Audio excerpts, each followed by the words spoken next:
Murderous terror regime must not be armed with nuclear weapons that would allow it to threaten all humanity.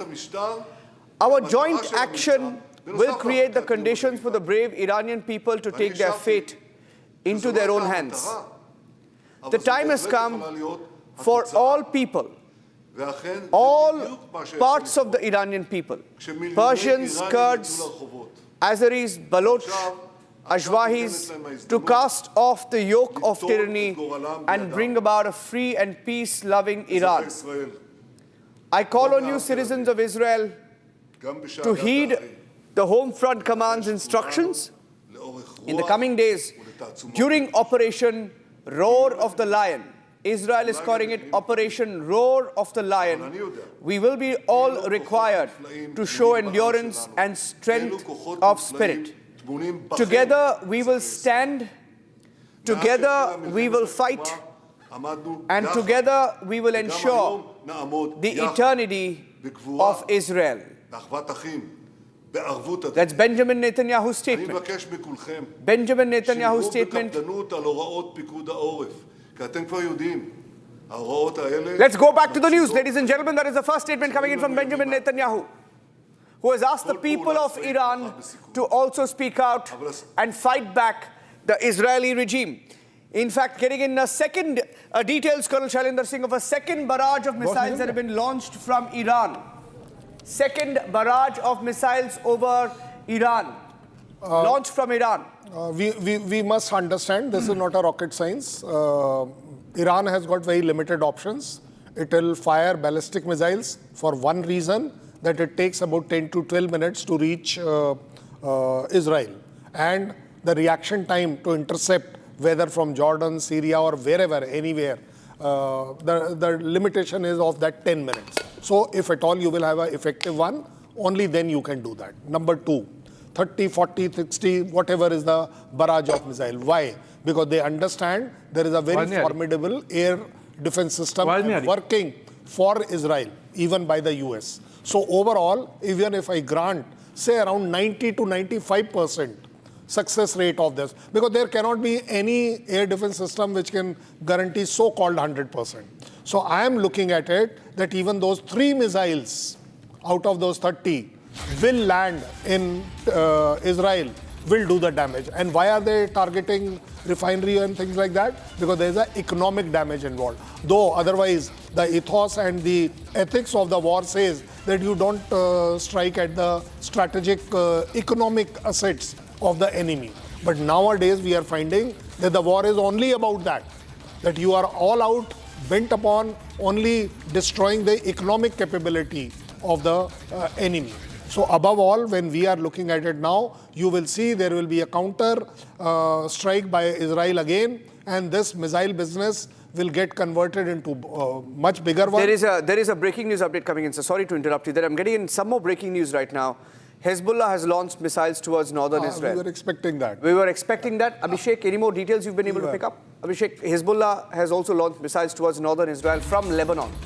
Well, you see, that's expected because that's the only safe harbor available to the Hezbollah now, Lebanon, and you are seeing strikes coming in from there. Hezbollah is an Iranian proxy, if you go by what the Israelis always say, and rightly so, perhaps, because we have seen the detriments of the Israelis in northern Israel face because of this axis between Hezbollah and Iran on the one side, and then Hezbollah and Hamas on the other side, insofar as southern Israel is concerned.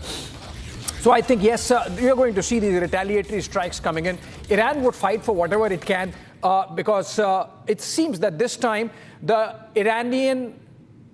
Israeli and American resolve is much stronger and backed by major deployment, Niranjan, with at least 2 carrier strike groups there in the Gulf, one in the Mediterranean Sea and the other in the Gulf. And so I think we are going to see a doubling down insofar as these strikes on Iran is concerned. Whether this is going to be one last decisive battle is something which we have to see over the next 48 hours. But remember, these are coming just ahead of those Geneva talks. So whether there is still that element of browbeating Iran into an amenable position insofar as giving up the nuclear option is concerned. And I was discussing with Colonel Sailendra Singh earlier. Colonel Singh, there are regional dynamics involved. Saudis don't want Iran to have a nuclear bomb. Qataris don't want Iran to have a nuclear bomb. UAE, Oman, anyone they don't want Iran to have a nuclear bomb. And that's why you are seeing Israel and the United States coming together and going for the kill. Finally, perhaps hoping that this time they can do something about Khamenei and his regime. I'm hearing he's gone into a safe house. He's not in the presidential palace. I also don't want to have them nuclear bombs. India doesn't want them. India doesn't want anybody to have nuclear bombs in addition. Why? Because of the character of that country getting involved with the terrorism, with the Houthis, Hamas and Hezbollah. It can fall into any wrong side. So nobody wants. But at the same time, if they are agreeing that IAEA inspections can be done, I think let us progress them on that. Right. I think those talks would happen. Another breaking coming in, and Shravan tells me, Niranjan, that there is another statement coming in from the Israelis. That there is a video, Abhishek, there is a video that's come in of a rocket that has fallen in Galilee in Israel. Yeah. So we're getting in the first pictures from Israel as well. Yeah. We have the first pictures. Can we play the first pictures right now? The pictures that are coming in. No casualties reported. No casualties. No casualties reported, but a rocket has fallen in Galilee, Israel. We'll open up those pictures. But there are multiple pictures, in fact, coming in, Abhishek. Not just one. In fact, multiple pictures of Iranian rockets now beginning to land in Galilee. A plume of smoke seen over northern Israel as well. So we're getting in the first pictures of the hits on Israel. In just a few seconds, we'll have those pictures up. But strikes targeted at Haifa, northern Israel. Refineries were the targets. We're looking at the first pictures come in. Any second now, you'll have those pictures on your screens right now. We'll also, by the way, have a live from Tehran very soon. We'll have a live from Tel Aviv anytime now. We've been live since this afternoon, 11:30, when the first news came in. But Iran has attacked Galilee. Let me go across straight up to those pictures coming in right now. A rocket has fallen in Galilee, Israel, and in a residential area where you can see buildings. Right behind the buildings, the strikes have been reported. Is that the picture? Just waiting for the first pictures to come in any second now. But yes, sir, I think any time now we'll have the full detail. But Israel saying no reports of casualties so far. No, you see, Israel absolutely understands this is not the first time. It knows that it has got... Those are pictures, by the way. We'll just change the label on top. Change the label on top, please. Switch that off. It's not visuals from Iran. It's misleading visuals from Israel. Visuals from northern Israel. Change that. We'll just come back. Yeah. So, just remove the top band. Yeah. So, you see, Israel has got this very well laid out. The kind of, bunkers they have, the shelters what they have shelters everywhere, including the airport that you are supposed to get into. Why? Because it's a matter of survival. It's a matter of survival for their complete religion, for their existence. So that country has made a lot of good arrangements on that line. Iran has not. Iran has got very limited. So that is why you find that their own acceptance that thousands of people have died in the strike, as what they are themselves saying. Above all, the thing what is to be seen now is that when I was telling you 30 missile salvo, at least 3 will strike. You will see it happening. So whether that is acceptable, that kind of casualty, that kind of damage, so far no casualty, very good. Israel will be able to bear it. What happens when there will be casualties? Because now the strike is not on the defensive installations, it is on civil installation. When you are hitting civil, that means all ethics has gone. You are now only after the damage, which will create sensation. And that is what Iran is right now going to do. It will bomb all strategic places, strategic to the extent of economic strategy, command and control strategy, your refinery, your maybe, hubs of living places where they will bring out destruction. Because we know in Israel, the problem of space and the buildings are so cluttered up. You strike one building, you are able to at least damage 2 more. So the damage is what everybody will be looking at as a military target now, which is very sad. The humanity will suffer is a very minor part, which for these countries are. But as far as I am concerned, I still have hope that the strike remains only between Iran and Israel. The moment it start getting into the Middle East bases of US, you will see that there will be a Bhayankar war. There will be an absolute, because US will get an excuse. So you will find that 90 aircraft standing on that aircraft carrier versus another 120 standing on another one, F-35s all around with the ground forces right next door to the Israeli ground. Everything is planned. Let me tell you one thing. The people have thought of contingency. I can even say on behalf of Iran, they would have also seen that if ever Khamenei's mahal is struck or the presidential house is struck, what will they do? Yeah. You see, all countries do all these kind of drills. So I am absolutely sure President of Iran and Khamenei would have actually not died in any of this. As far as that, when we are talking about Isfahan strike is useless unless the GBUs are used. Till that time, you are only making, what you are trying to do, this is what I was telling you in the morning also, that this is a preemptive strike to assess to what extent Iran is prepared to go or escalate. Yeah. Escalating ladder is to be seen now. Well, you see, the fact of the matter is that Iran would hit back with whatever they can. And you know, the impression is it's Iran versus Israel, but actually it's Iran versus the United States. Yeah, Israel, of course. In fact, Abhishek, sorry to interrupt. There's been another breaking news update. Sirens at the U.S. naval base in Bahrain. Sirens at the U.S. naval base in Bahrain. There are interceptors. There are interceptors fired over northern Israel, so the entire barrage of missiles now coming in are being intercepted over the skies of Iran in northern Israel. In central Iran as well, we have some details of explosions being reported in Isfahan. Isfahan, explosion, central Iran, western province of Elam. In western province of Elam. But there are defining pictures coming in of the interception. Can we put those pictures up? Interception visuals coming in over northern Israel. Meanwhile, Iranian citizens residing in UAE, Kuwait, Qatar, Bahrain, Jordan, who've not yet managed to leave these countries are advised to depart the territory of these 5 countries as soon as possible. If departure not possible, refrain from approaching any military bases, hotels, docks, commercial complexes or any locations associated with the United States and minimize all essential travel. Which means Iran is telling its own people who are in all these countries like UAE, Kuwait, Qatar, Bahrain, Jordan, that we are going to go for you. They're going to go for Iran, UAE, Qatar, Bahrain, Jordan. Abhishek, incoming.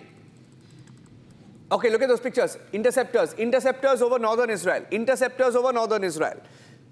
Well, we are getting to see what we also need actually, Niranjan. You know, it's the war dynamics at play, real-time war, real-time action of weapon systems, platforms. Colonel Singh, with your defense background, you are in better position to tell us whether this is something which is the air defense as it should be. This is the most successful model of air defense we are seeing, even as this war is panning out between Iran and Israel. What is seen is to be believed. And what is seen is that, yes, the Israeli air defense system has generally worked well, very well, effectively, saving their people. But at the same time, there will always be exceptions. No system can be 100%. And we have seen it last time also. Right. You will see it this time also. Few missiles will land. But is it something, what we are seeing is essentially the United States and Israel with their first flush of strikes on Tehran, drawing Iran out, making them fire all these missiles. They have a limited stockpile. Yes. They will deplete that, and then maybe they will come for the kill. The U.S. intelligence report of last year, 2025 January, says that they have got 3,000 plus, the word is plus, 3,000 plus ballistic missile. Now, from that year till now, you can add up whatever you want to. And plus can be anything. But as a general rule, it is accepted that Iran has got around 10,000 plus missiles available to them. Yeah. And when it comes to firing, the only strength which Israel is looking at, that at each time there will be a salvo coming. No single missile will come. And when we are talking about the salvo, the 30 is a very conservative salvo. Yeah, absolutely. I'm looking at 100. And the operation is codenamed Operation Epic Fury, as per the Pentagon, and which means the United States fully backing Israel in its war with Iran, and United States, in fact, joining in. And we don't know as yet with clarity as to how many missiles have been fired from the United States side. They have a tremendous amount of number of bases all across the Middle East, including their own aircraft carriers from where these fighter planes can go up in the air and shoot missiles, standoff weapons, as they are called now, more and more fashionably, and hit their targets. We are told that National Defense Ministry in Tehran, the Khamenei office in Tehran, they have been targeted. IRGC releases statement of strikes. Abhishek, from what we're picking up, IRGC statement now coming in, and IRGC has said that there are widespread missile and drone attacks against Israel. Widespread missile and drone attacks against Israel have begun. This is the first official statement of the IRGC. Let me tell you that we were speaking about, cyber warfare, information warfare. There are reports, floating that the supreme leader of the Iranian army has been eliminated. We don't know. It could be information warfare. We can't confirm that. But IRGC first statement saying that missile drone attacks have begun against Israel. Meanwhile, an Israeli Navy submarine is departing Haifa port. So in the wake of the attacks, the Israeli Navy submarine is departing Haifa port. Pentagon once again saying that these strikes on Iran are called Operation Epic Fury. All right. So while we speak about that, let's also tell our viewers that we will be getting a live shot, live from Tehran. We'll have a live, just to give you an idea of the skyline, live over Tehran, live from Tel Aviv. We will have these two windows up to just give you a live situation there. But Colonel Shailendra Singh, the way US has intervened, the build-up was there. Maybe we'll pull up the map as well if we have the details of the bases and also details of the aircraft carriers that have been stationed there. They've been moving. We've been reporting live as it happened. Two of the US's biggest carriers, air carriers, perhaps in the world, USS Gerald Ford, USS Abraham Lincoln. Put them together, you have anywhere between 120 to 150 jets that they can carry together. 70 jets took off this morning. So the targets could be in the hundreds, isn't it, Colonel Shailendra? In the hundreds. This is what I'm saying. You know why? Because we will have to understand that what are we wanting? There is a total domination which the US will be looking for. And that's the only thing which will work for them. Because if they will come piecemeal, they will get stuck piecemeal also. They have got a huge force which is already deployed. There's a huge naval blockade which you have deployed. But when you are doing this huge, you are also projecting a huge target. Because that target also has to be kept in mind. The bigger your army, the bigger your force deployment, the more are the chances that somewhere or the other, the enemy, that is the Iran, will be able to strike. If you actually go through when we were talking about just now, I would like to request you to consider my view in that. US would like to avoid making any strike from the bases of the Middle East. Why? Because the Middle East countries have already declared it that their land will not be available for making it against Iran. What they will allow is only interceptions. That is kind of defensive measures which they will try. It is till the time when Iran is not going to strike the bases in the Middle East. Once that happens, then the retaliation or self-defense or defensive measure, the US will have a moral justification to strike Iran from all possible sides. Yeah. So we'll go back to the pictures once again. We'll just go back to the Where is the picture? Because we have those are live shots, by the way. There's a live shot of the skyline over Tehran. We'll also cut live to the skyline of Tel Aviv. So in both these cities, we will be live, and we will get Washington live as well in just a few seconds. That's a live shot. That's a live shot from Wired. It's a news agency that we're picking that up. But more importantly, over Tehran, multiple targets were hit. So the cameras will be moving. We'll have our live cameras through different agencies, different networks, different sources. And Abhishek, over Bahrain, there has been an alert. Yeah, so these are all places where American bases in the Middle East are, including Bahrain, including Doha, including in Iraq, so Niranjan, all those places would have sirens going up. In fact, there is an advisory by India, our mission in Qatar, that all Indian citizens are expected to follow instructions and to remain indoors as much as possible. There are advisories coming in from other missions in the geography, but this is obvious because of the volatile situation. And remember, when these missiles are flying from Iran targeted at Israel, not all of them are going to reach Israel. So some of them can really have, trigger air defenses of other nations, and there can be interceptions and consequent, inadvertent falling of these debris into other airspace and other geographies. So I think what we are going to see is this is going to go on for the round of strikes and counter strikes between Iran and Israel. And at some stage, Colonel Singh, you think Iranians are going to target American interests also, like we saw in the last time that they hit Doha? If they would have not planned it, they would have not thought of it, then they will get defeated.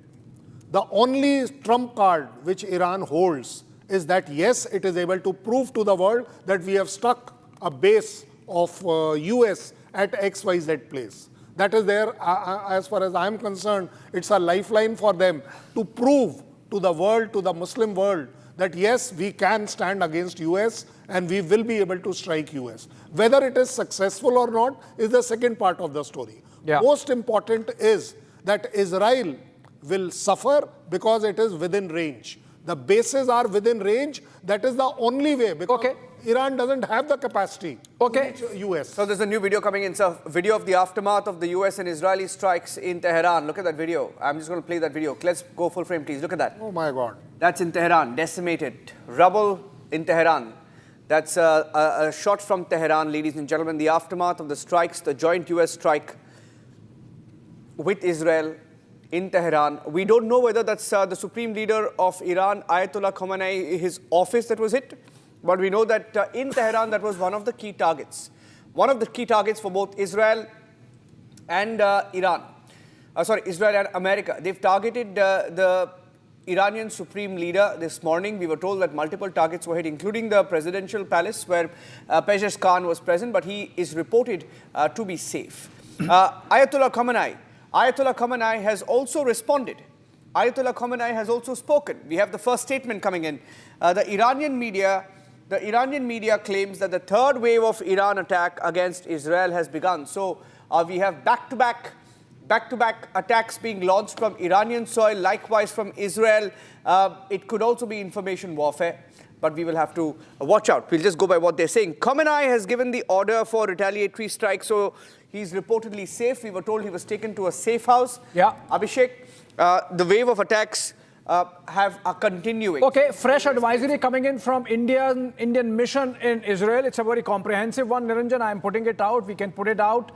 And this basically is a build-up on the earlier advisories, Niranjan. Before I put it out, let me just read it for the benefit of viewers, even as we continue our coverage, non-stop coverage of pictures coming in from the theater of war. And look at this advisory.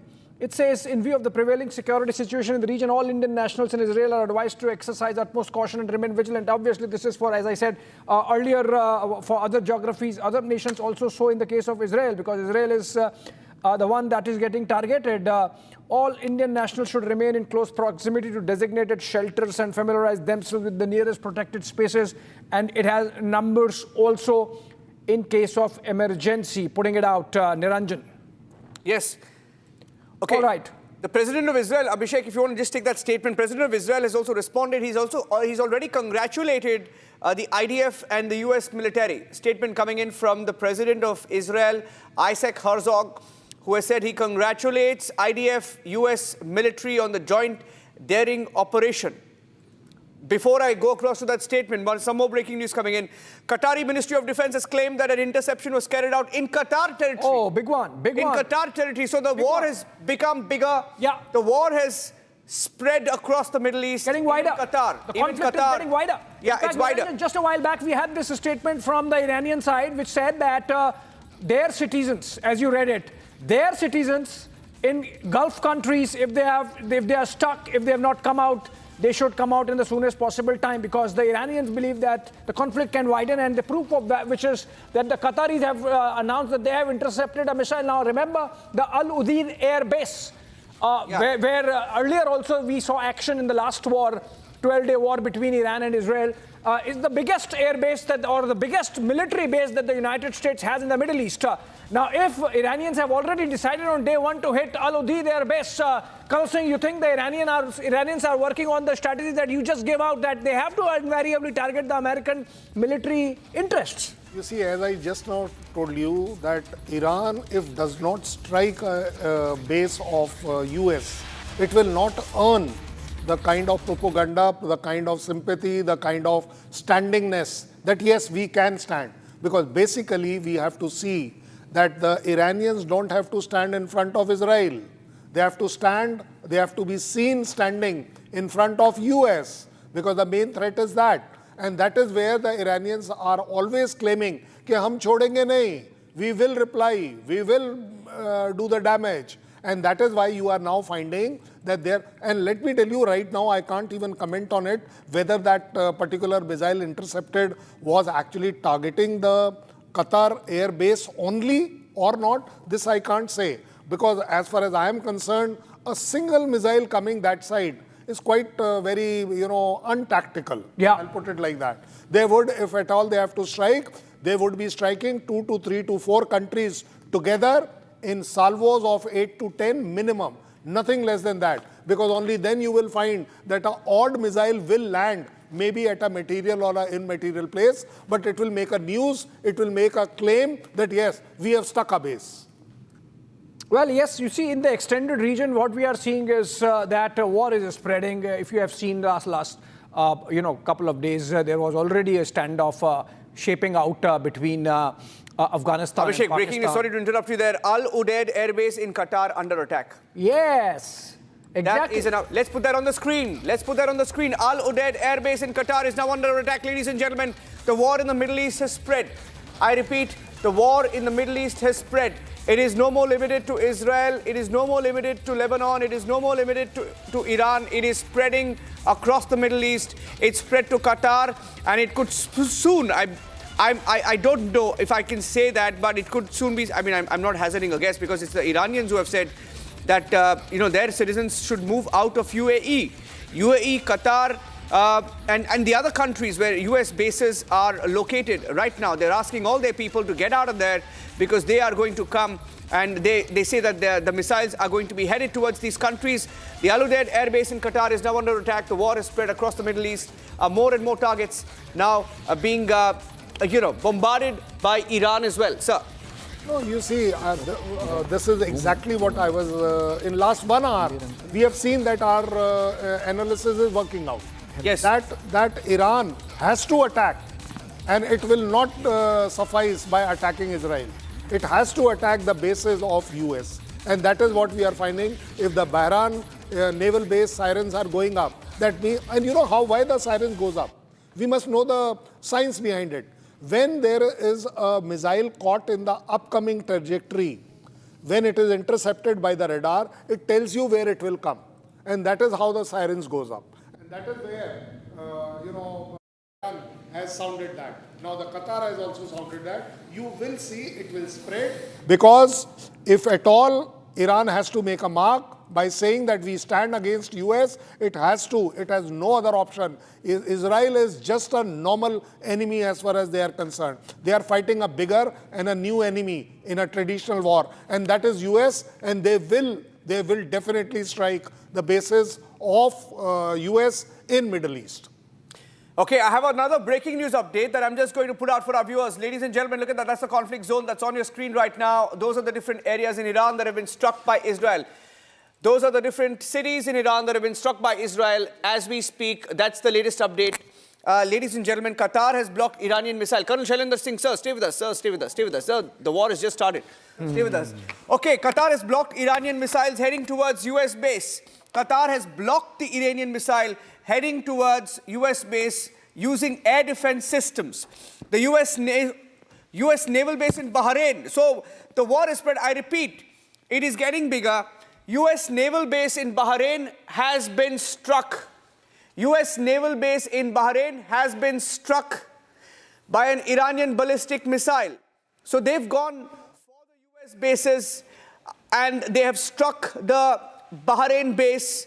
U.S. naval base in Bahrain has been struck by an Iranian ballistic missile, Abhishek, in Bahrain.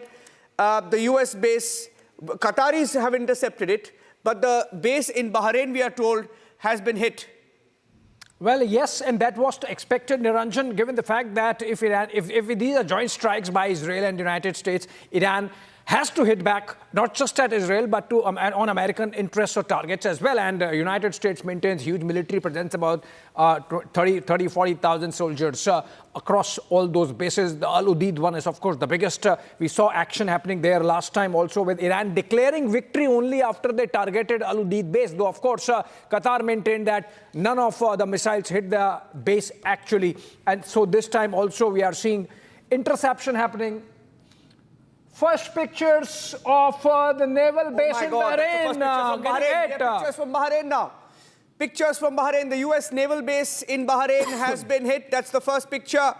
It's been hit by... It's a huge one, Niranjan. The 5th Fleet is maintained out of Bahrain by the United States. It's the headquarters of the 5th Fleet. And if the Iranians are targeting that, which means that they have really broadened the conflict into multiple nation targets, including Israel, including Qatar, and including Bahrain now. US, in fact, let me tell you that as of 2 days ago, I repeat, as of 2 days ago, satellite images showed that US Navy had withdrawn all of its vessels from its base in Bahrain.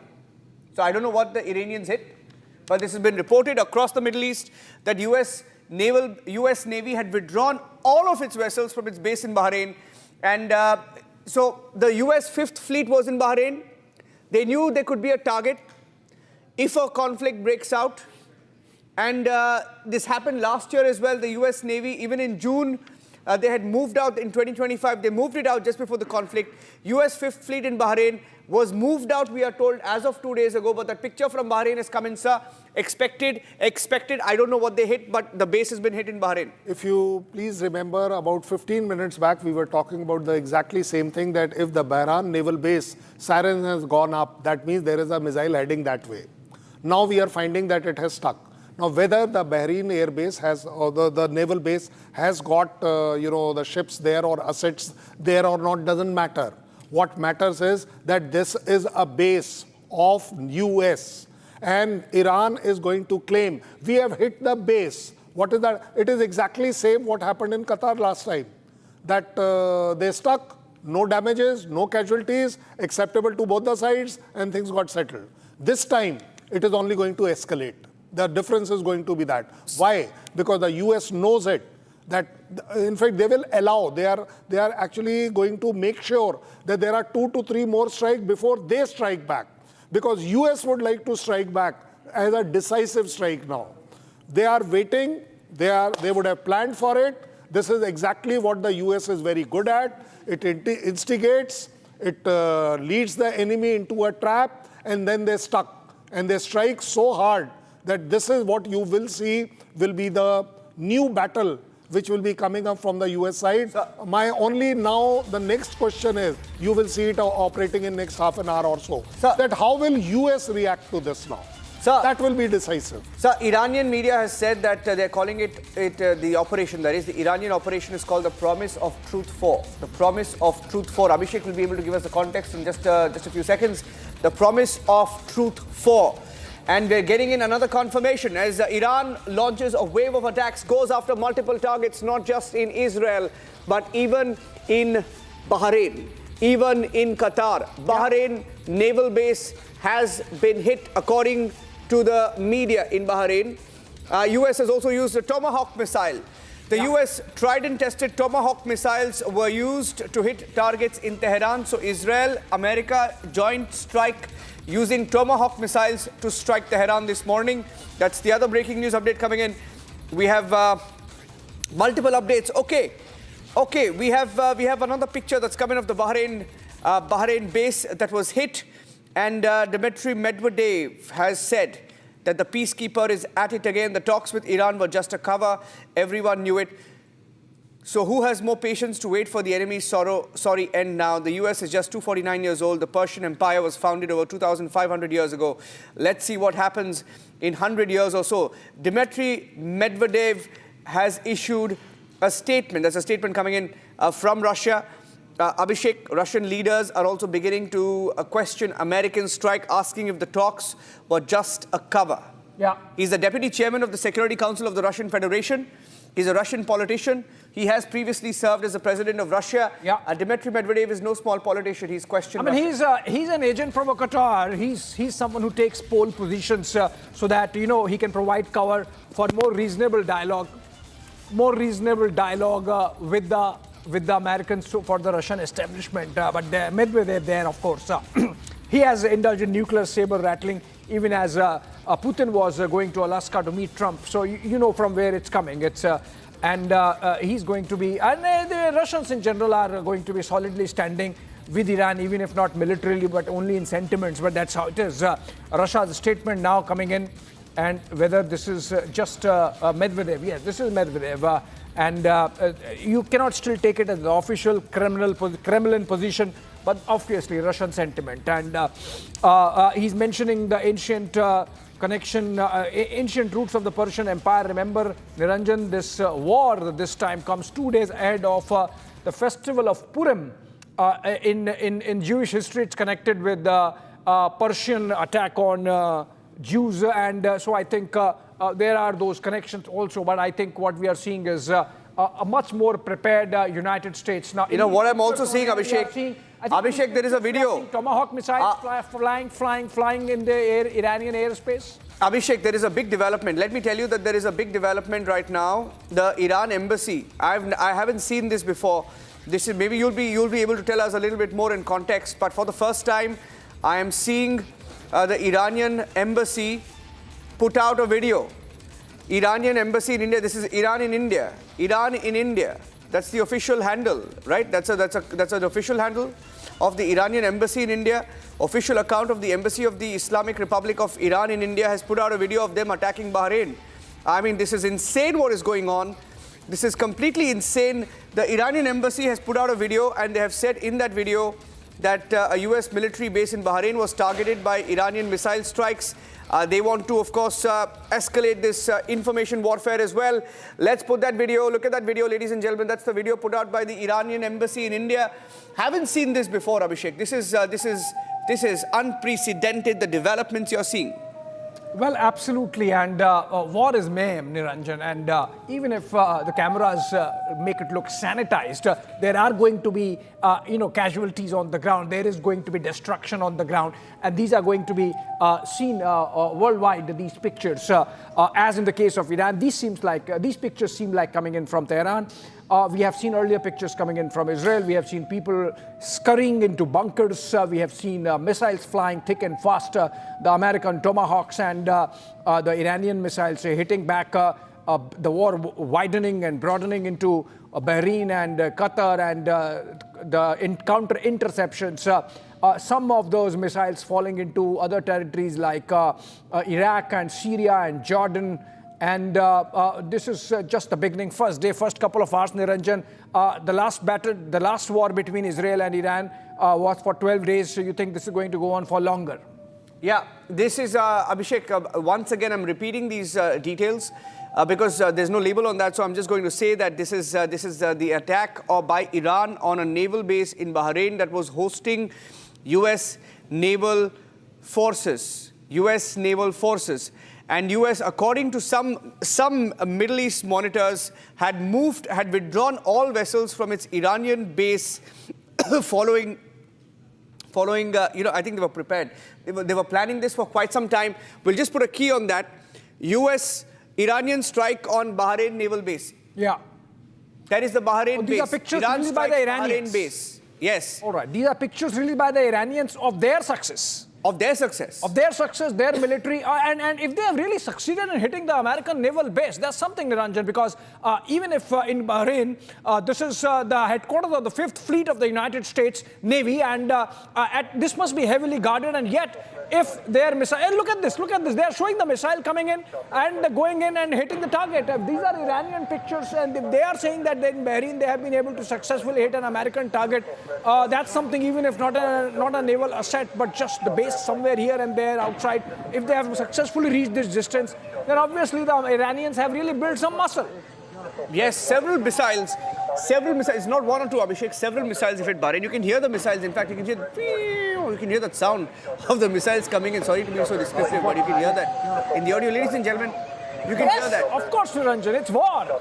It's war. You can hear the missiles coming in. We are hearing that's the naval base. Let's go. Can we go full frame to those pictures? And with nets. And with nets. Full frame to the pictures, because this is a picture coming in of Bahrain, of the naval base in Bahrain that was hit. Look at that.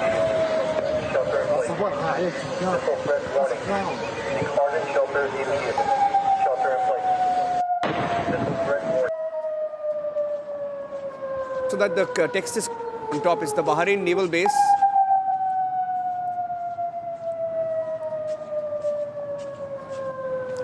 Audio.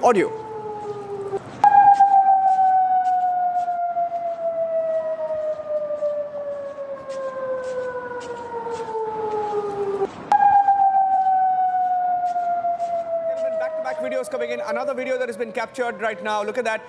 Can we zoom into this, because is that a aircraft carrier we see? I don't know. Is that a vessel? I'm not so sure. If we can zoom into that, zoom in a bit more, zoom in a bit more, zoom in a bit more. That's the Bahrain naval base. Okay, if you can just make the text a little shorter on the location key, just call it the Bahrain naval base, and you can see in this video, Abhishek, that it's been hit. Yeah. Several targets have been hit. It's an attack on the U.S. naval base in Bahrain. Yes, and headquarters of the U.S. Naval Fifth Fleet in Bahrain. Even if it's been a missile hitting here and there, and not exactly an American asset. The Iranians say that all American assets in the larger Middle East are legitimate target for them. And as I mentioned, the United States maintains almost a dozen odd bases across the geography. Almost in each of the Gulf nations, from Qatar to Bahrain to Oman to UAE to Saudi Arabia, of course, and Iraq and Syria. Everywhere there is at least one, possibly two U.S. bases, and these are joint bases, like it happens with the American Military Theater Command system, and so they have naval bases, they have air bases, they have military presence, like in the Al Udeid Air Base, Al Dhafra Air Base, and in the case of Bahrain, of course, the Fifth Fleet headquarters. We are yet to hear from the Department of War, Niranjan. I am closely tracking if they have something to say on these Iranian claims that they have hit a U.S. naval base, and this seems to be getting confirmed from multiple sources that yes, indeed, Bahrain has been hit, but exactly whether this is an American naval asset that's been hit, or just some physical infrastructure damaged of the port. That's something which needs to be seen. But essentially, the war is intensifying. We are seeing already in the first couple of hours multiple strikes and counter strikes happening. Have you seen, Niranjan, the Americans really striking again after the first flush of Tomahawks? Well, Abhishek, let me tell you that it was a little after 1 p.m. that we got the update that the American jets had taken off from the aircraft carrier. So, yes, I think we will. Let's not forget, internet is off in Iran. Internet is down, phone lines are down. So you're getting pictures from Bahrain because internet is working in Bahrain. You're getting pictures from Qatar. You're getting pictures from Israel because the internet is working there. I think as journalists, we will know that it is only if there is internet you will get any visuals. But there are no visuals coming in from Iran because the internet is down. The regime has downed the internet. Ladies and gentlemen, this is what Iran is trying to strike. The carrier strike Group 3, USS Abraham Lincoln aircraft carrier, can carry upwards of 70 jets, fighter jets. And USS Spruance, it's a destroyer. US naval presence in the Middle East, USS Michael Murphy, it's a destroyer. All part of the USS Strike Group 3, USS Frank Peterson Jr., it's a destroyer, is presently in the Middle East. USS Strike Group 12, USS Gerald Ford, it's an aircraft, the world's largest aircraft carrier. USS Strike Group 12, USS Winston Churchill, destroyer, also in the Middle East. Let's show you all the names. USS Mahan, destroyer, also in the Middle East. USS Bainbridge, destroyer, also in the Middle East. USNS Supply Support Ship, also in the Middle East. Now, if all of these vessels are there, Mr. Dubey, we are not seeing any pictures from Iran yet, but we know that perhaps, Mr. Dubey, you know, because the internet is down. We're not going to get any pictures anytime soon, but we're going to wait for that. But your analysis so far of all the pictures you're seeing, the war has spread. Bahrain hit, Qatar hit. It's a full-scale war. We should not wait for military boots to declare this conflict as a full-blown war. It's already started, and once air strikes resume, then there is nothing left out. Now the retaliation of Iran, as expected, it's being done against Israeli targets, and just it is reported that they are trying to engage one base of United States in the ocean. So they already started engaging doable targets as per their capacity, and they are doing that. And one thing is very important, which is already discussed, that even a small damage will be considered internationally a very significant damage to the US and this Israeli coalition. But one question is very clear, that the way there is a there is a combination of Israel and America for this strike against Iran. I am not seeing anyone, any partner right now to come with Iran to support, because there may be a military tie, there may be an economic tie.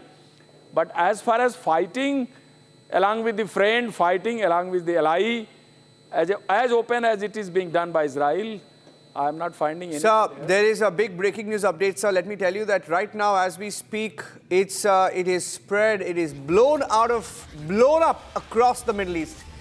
UAE airspace shut after US strike. There are interceptions above UAE. In Abu Dhabi, sir. In Abu Dhabi, we have a picture coming in. It is a full-blown war. There are pictures coming in right now. I want to go across to the pictures. This is missile interception over the UAE's capital of Abu Dhabi. Abu Dhabi has intercepted missiles. And let me also tell you that there are multiple pictures that show that not one or two, but a barrage of missiles were headed towards Abu Dhabi. The missile impact has also been reported. By the way, missile impacts reported in Riyadh, in Saudi Arabia. In Riyadh, Saudi Arabia. So, in Qatar, Bahrain, UAE, Saudi Arabia, we have a full-blown war in the Middle East, ladies and gentlemen. We're trying to get you as many details as soon as possible. Let me go across straight to the pictures.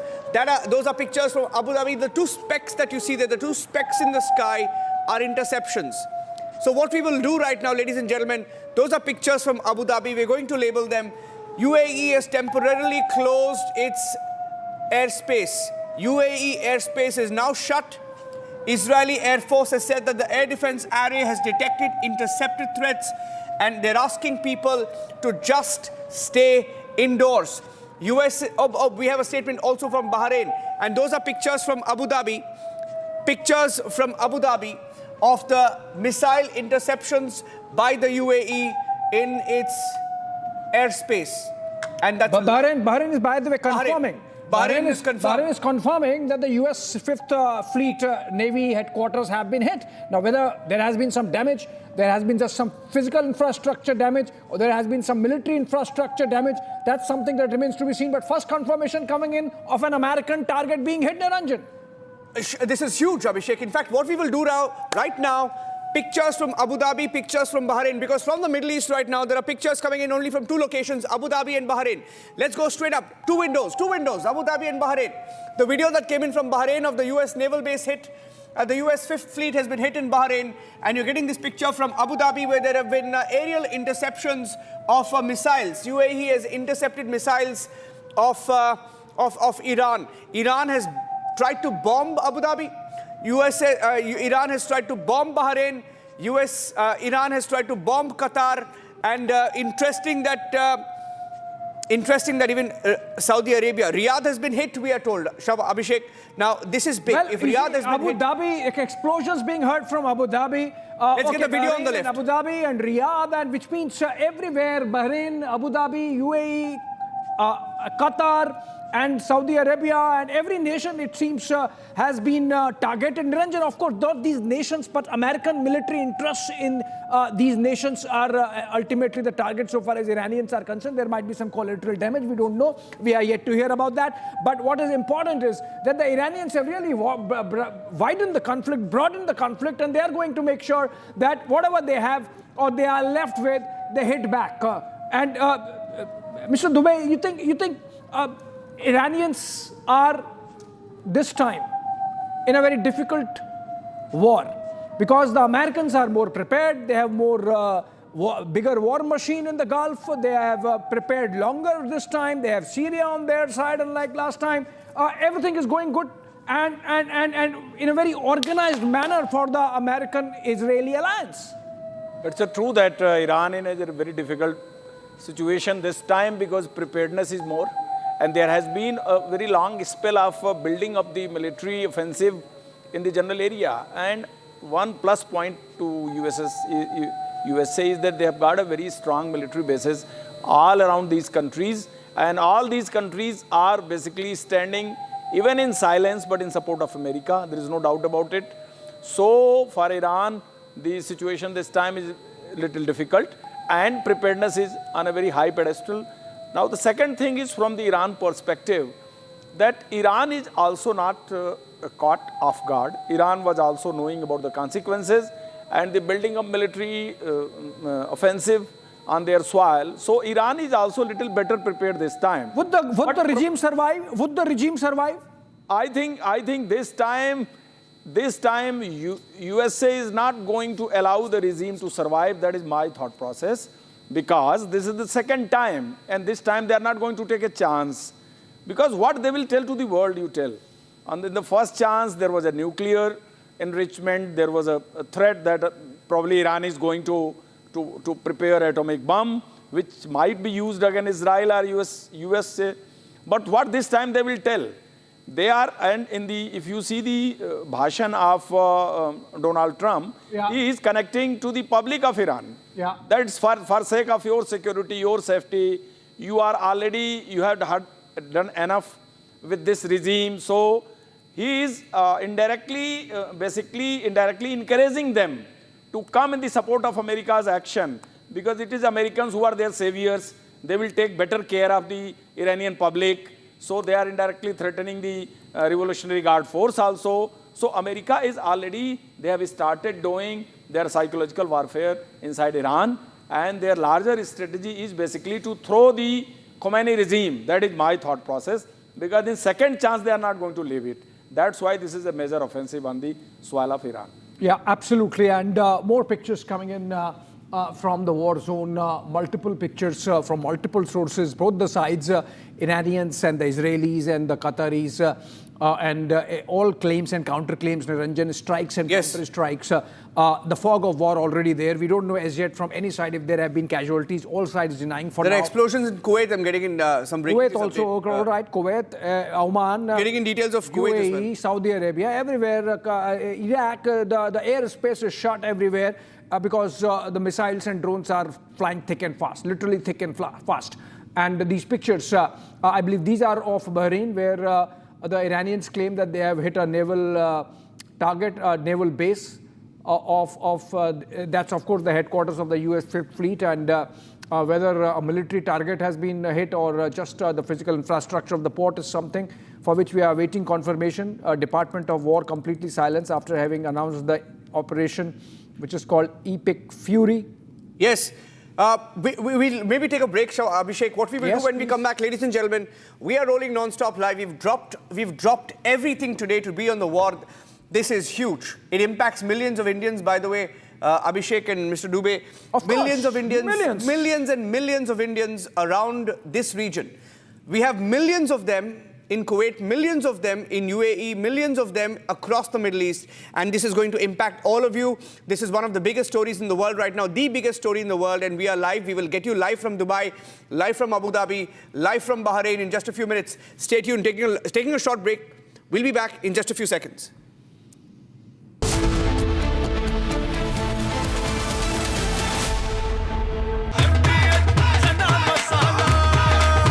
अब छोलिया हो या लोबिया, सफेद चने या काले चने, सब कुछ मजेदार बने। Amity has been ranked among the top universities globally for producing the most employable graduates by the Times Higher Education UK. Yet another testimony to Amity's excellent placement record. थोड़े में ज्यादा स्वाद यही तो है इसकी खास बात। वाओ मामा क्या स्वाद है। अरे मेरे राजा रानी, इस घर में कुछ है जो टूटता नहीं। ये पिलर कभी नहीं टूटेगा। रुंगटा स्टील TMT से बना। रुंगटा नहीं तो घर स्ट्रॉन्ग नहीं। रुंगटा स्टील TMT बार एकदम सॉलिड। ये है सीक्रेट रेसिपी MDH का जीरा सिप जल जीरा मसाला। सिप सिप जीरा सिप जीरा सिप MDH का जल जीरा सिप जीरा सिप MDH का जल जीरा SIP.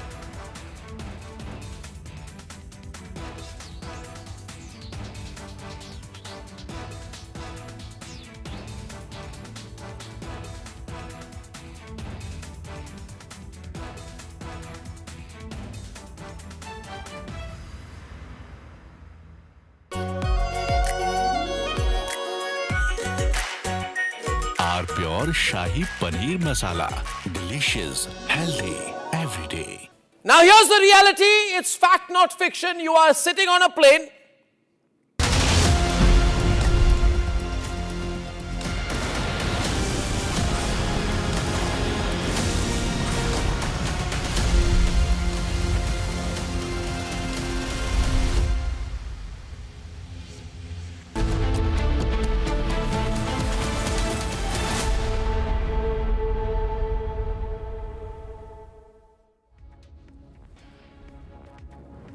All right, welcome back, friends. In studios with me, NND Dubey continues to be with us, and we are also joined in from Russia, from Moscow, by senior journalist Tatiana Kukreva, and I'll go to her next. But before that, I believe we have more pictures coming in from the war zone. All right, we have, in fact, an Indian student stuck in Tehran asking for help. We have a video of that student seeking help. Let's listen to that. Hi everyone, I'm an Indian student and currently I'm in Tehran. The situation here feels really worst and uncertain. We really don't know what's going to happen next. We're really grateful that the Government of India and the Ministry of External Affairs are in discussion for our safety. But in the times like these, speed matters a lot. I'm not even able to say these things because the airstrikes are happening and it's getting really worse for us. We just request for the quicker and clear evacuation as soon as possible. Please do not wait for the situation to get worse. Just help us. Just get us out of here as soon as possible. Hi everyone, I'm an Indian student and currently I'm in Tehran. The situation here feels really worst and uncertain. We really don't know what's going to happen next. We're really grateful that the Government of India and the Ministry of External Affairs are in discussion for our safety. But in the times like these, speed matters a lot. I'm not even able to say these things because the airstrikes are happening and it's getting really worse for us. We just request for the quicker and clear evacuation as soon as possible. Please do not wait for the situation to get worse. Just help us. Just get us out of here as soon as possible. Hi everyone, I'm an Indian student and currently I'm in Tehran. The situation here feels really worst and uncertain. We really don't know what's going to happen next. We're really grateful that the Government of India and the Ministry of External Affairs are in discussion for our safety. But in the times like these, speed matters a lot. I'm not even able to say these things because the airstrikes are happening and it's getting really worse for us. We just request for the quicker and clear evacuation as soon as possible. Please do not wait for the situation to get worse. Just help us. Just get us out of here as soon as possible. Hi everyone, I'm an Indian student. All right, that's an Indian student stuck in Tehran seeking help from the Government of India. Hopefully the Ministry of External Affairs would respond. We will take those voices to those concerned and seek their position. But Tatiana, beg your pardon, Tatiana. So, Tatiana, where do the Russians stand this time? Last time we saw very strong support coming in from Moscow for Tehran. You think that's going to be the same this time? Well, look, we're waiting for the Ministry of Foreign Affairs to publish a statement. It's supposed to happen in the coming minutes. You know, there are going to be statements coming in on this attack and this escalation. And yes, of course, we can expect the same tone of support, but it's not just Russia that, you know, that is surely going to condemn the actions that are being carried out, that have been carried out by the US, at least in this situation. And that escalation that is happening right now is just, you know, it is just another huge escalation for the whole region. It's not about Iran. It is never just about Iran. So you think the war this time is going to go on for as many days as last time, or could be shorter, or could be longer, depending on, given the kind of preparation with which the Americans have come in really this time? Well, look, we've heard that this operation has been in the works for months. So, you know, and that potentially the talks that had been going on were just you know, potentially a smokescreen to distract from the preparations. You see that Iran is retaliating as we speak. You know, we've seen explosions in the UAE, in the American bases. Qatar has said that they've so far shot down all of the missiles fired at the US base. But obviously, you know, and Iran has already said that they don't have any more red lines when it comes to retaliation because of the nature of the attack that was carried out by the US. So we can be looking at a very serious escalation in the region. That's for sure.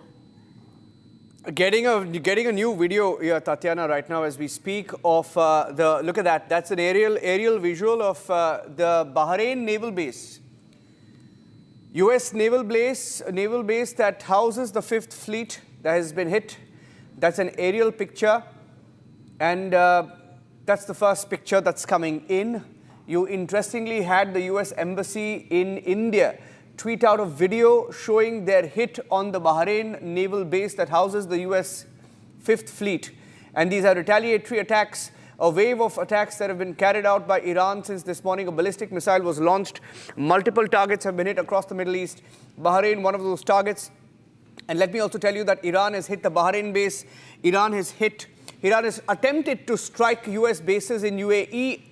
Missiles were intercepted above Abu Dhabi. Iran has struck Kuwait. There was a video that came in also of the attack on Kuwait as well. So we are looking at those pictures come in as well. Ladies and gentlemen, as we get you the breaking news updates, the Iranian Supreme National Security Council has issued a statement saying the enemy believes that the steadfast Iranian will surrender to its petty demands through cowardly measures. Armed forces of Islamic Republic of Iran have begun a decisive response to these hostile countries and will keep the people continuously informed. So they are not stopping. Service center of US Navy's 5th Fleet. That's a service center. Sir, we were reporting that a few days back, US had pulled back some of its vessels. They had withdrawn all vessels, in fact, from Bahrain. So I don't think they've hit any vessels. They've hit perhaps, like they've mentioned, I read somewhere, this was just a service center that has been hit of the US 5th Fleet in Bahrain. US has got a service center and also the logistics carrier also in that area. So that is the truth, because that is required to maintain and to sustain the fighter fleets. After all, the United States ships carrying the aircraft, they need support for the services. They also need support for the logistics. For those, in order to supply that support, basically those ships are there.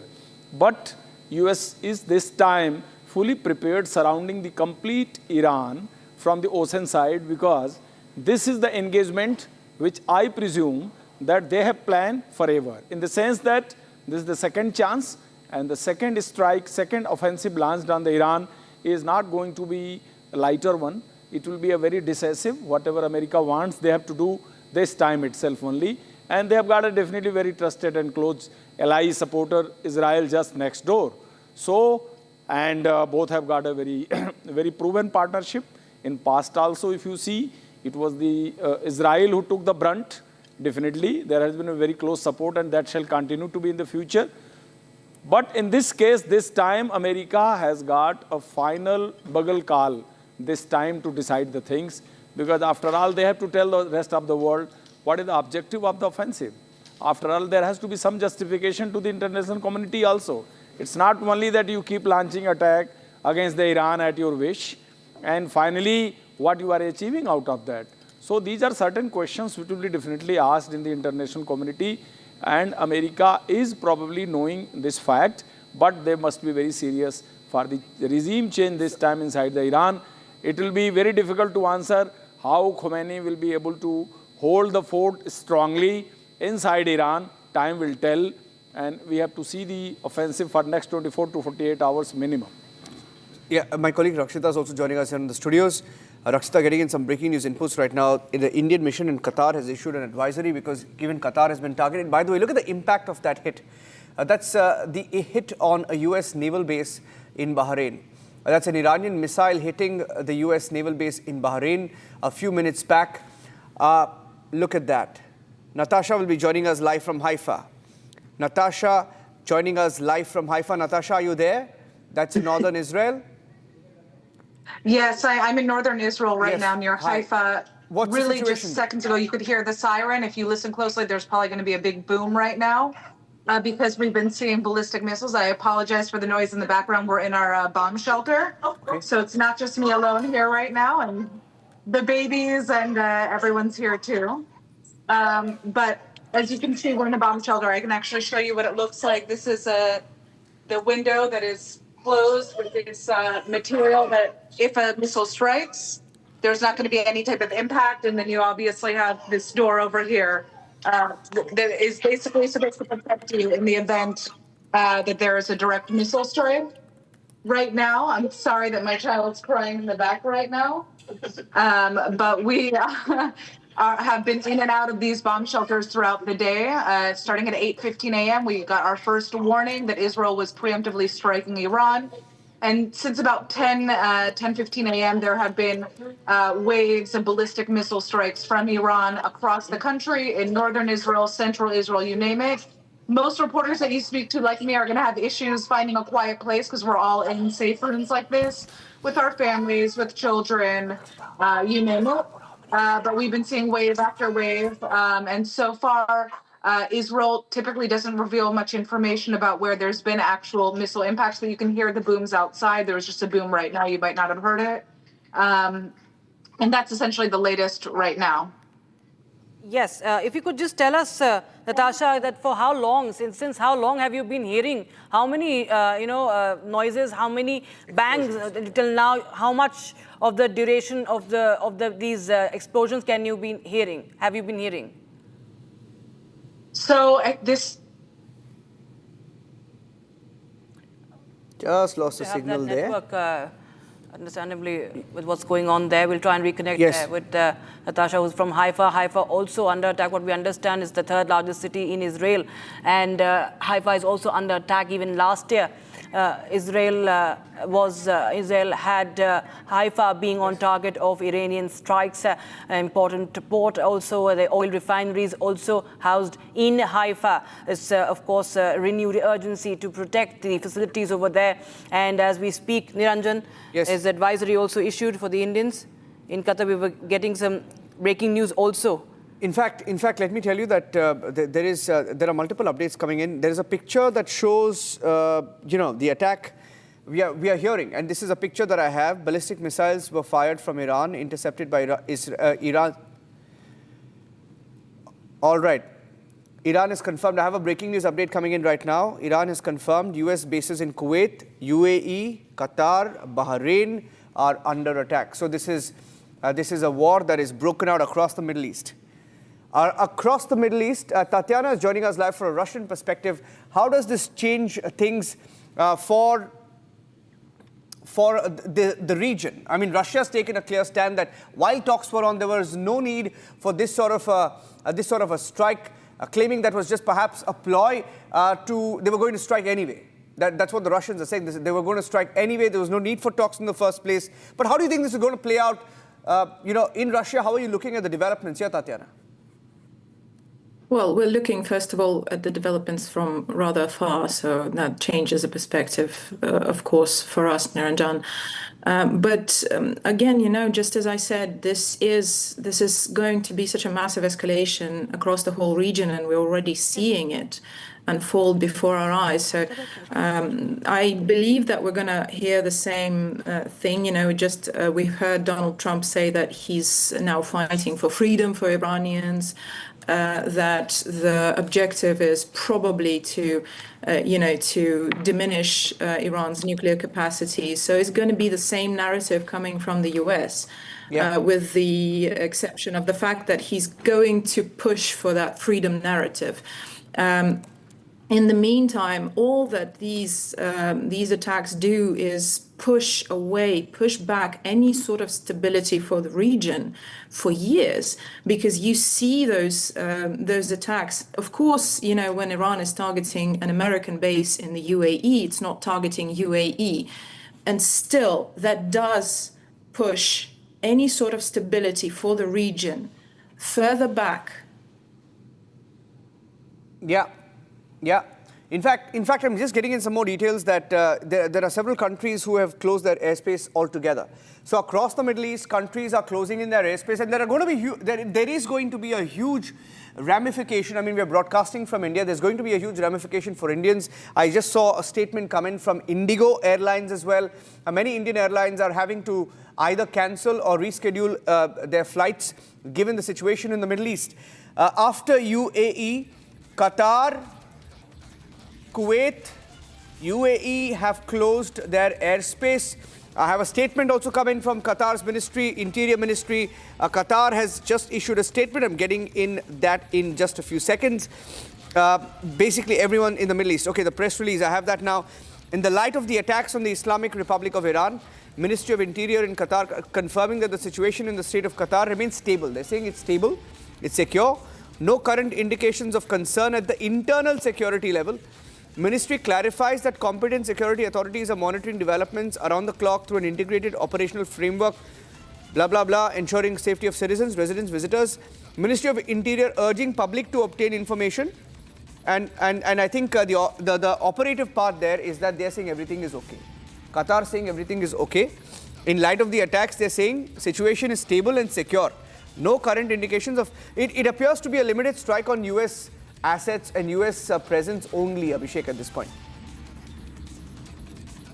Well, yes, Niranjan. And I'm surprised that the Iranians have really widened the conflict so soon and so far with all these air bases targeted.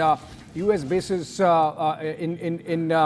Qatar, in Saudi, in UAE, in Bahrain. And we have pictures this time to show that they have succeeded in hitting some of those targets. I think this is going to go on with these pictures. Mr. Dubey, if I can get you in, you think that the way...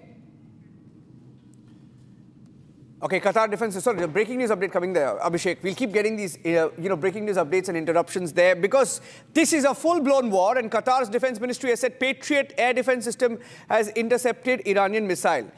So that's the official word coming in from the Qatar defense ministry that their, by the way, American air defense systems have intercepted an Iranian missile.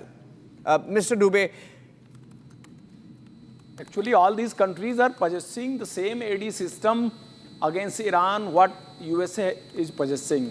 So the entire system of AD in possession of United States, they are already with these countries and they know it very well that in retaliation, Iran will definitely is going to engage the targets which of American military bases which are basically located in those vicinities. So they have to use that AD system, no doubt about it.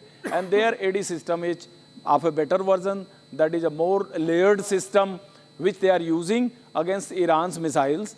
And that is what is looking like at this time. I'm getting a breaking news update. In fact, Abhishek has shared this with us. This is a very, very, very big development that Dubai airport is shut, one of the world's busiest airports. The Dubai airport is shut. No flights taking off for the last 30 minutes after UAE. So it was expected. Dubai airport shut. No flights taking off for the last 30 minutes. No landings in the last 15 minutes. So airspace has been shut. I think Terry Newman is joining us live. Terry Newman, live from Israel. and he's an Israeli entrepreneur, chairman of the public board of directors of Bina in Tel Aviv.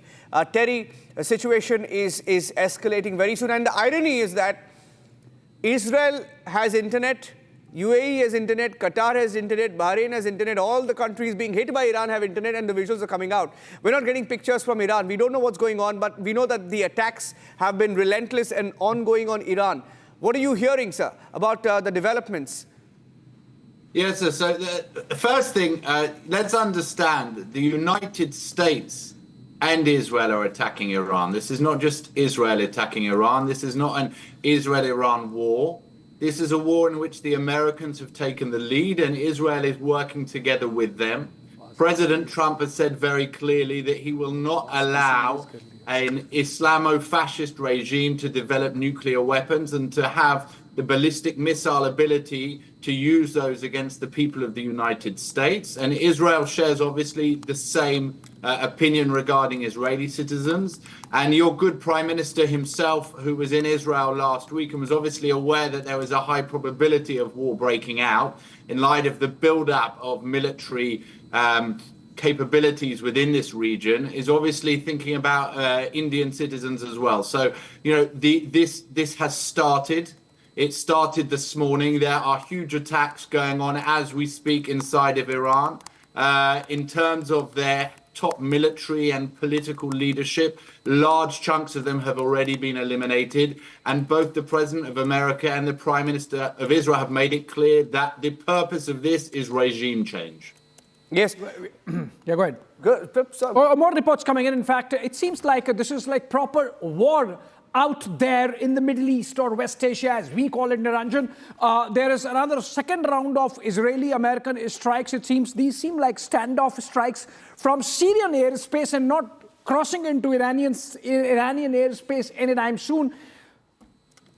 Okay. Israeli defense military statement coming in, military targets in western Iran on the radar. And in fact, we are breaking the next line, which is which areas in the western part of Iran have been targeted. Urmia in western Iran, Shiraz in southern Iran are hit this time by joint American-Israeli strikes from Syrian airspace, Niranjan.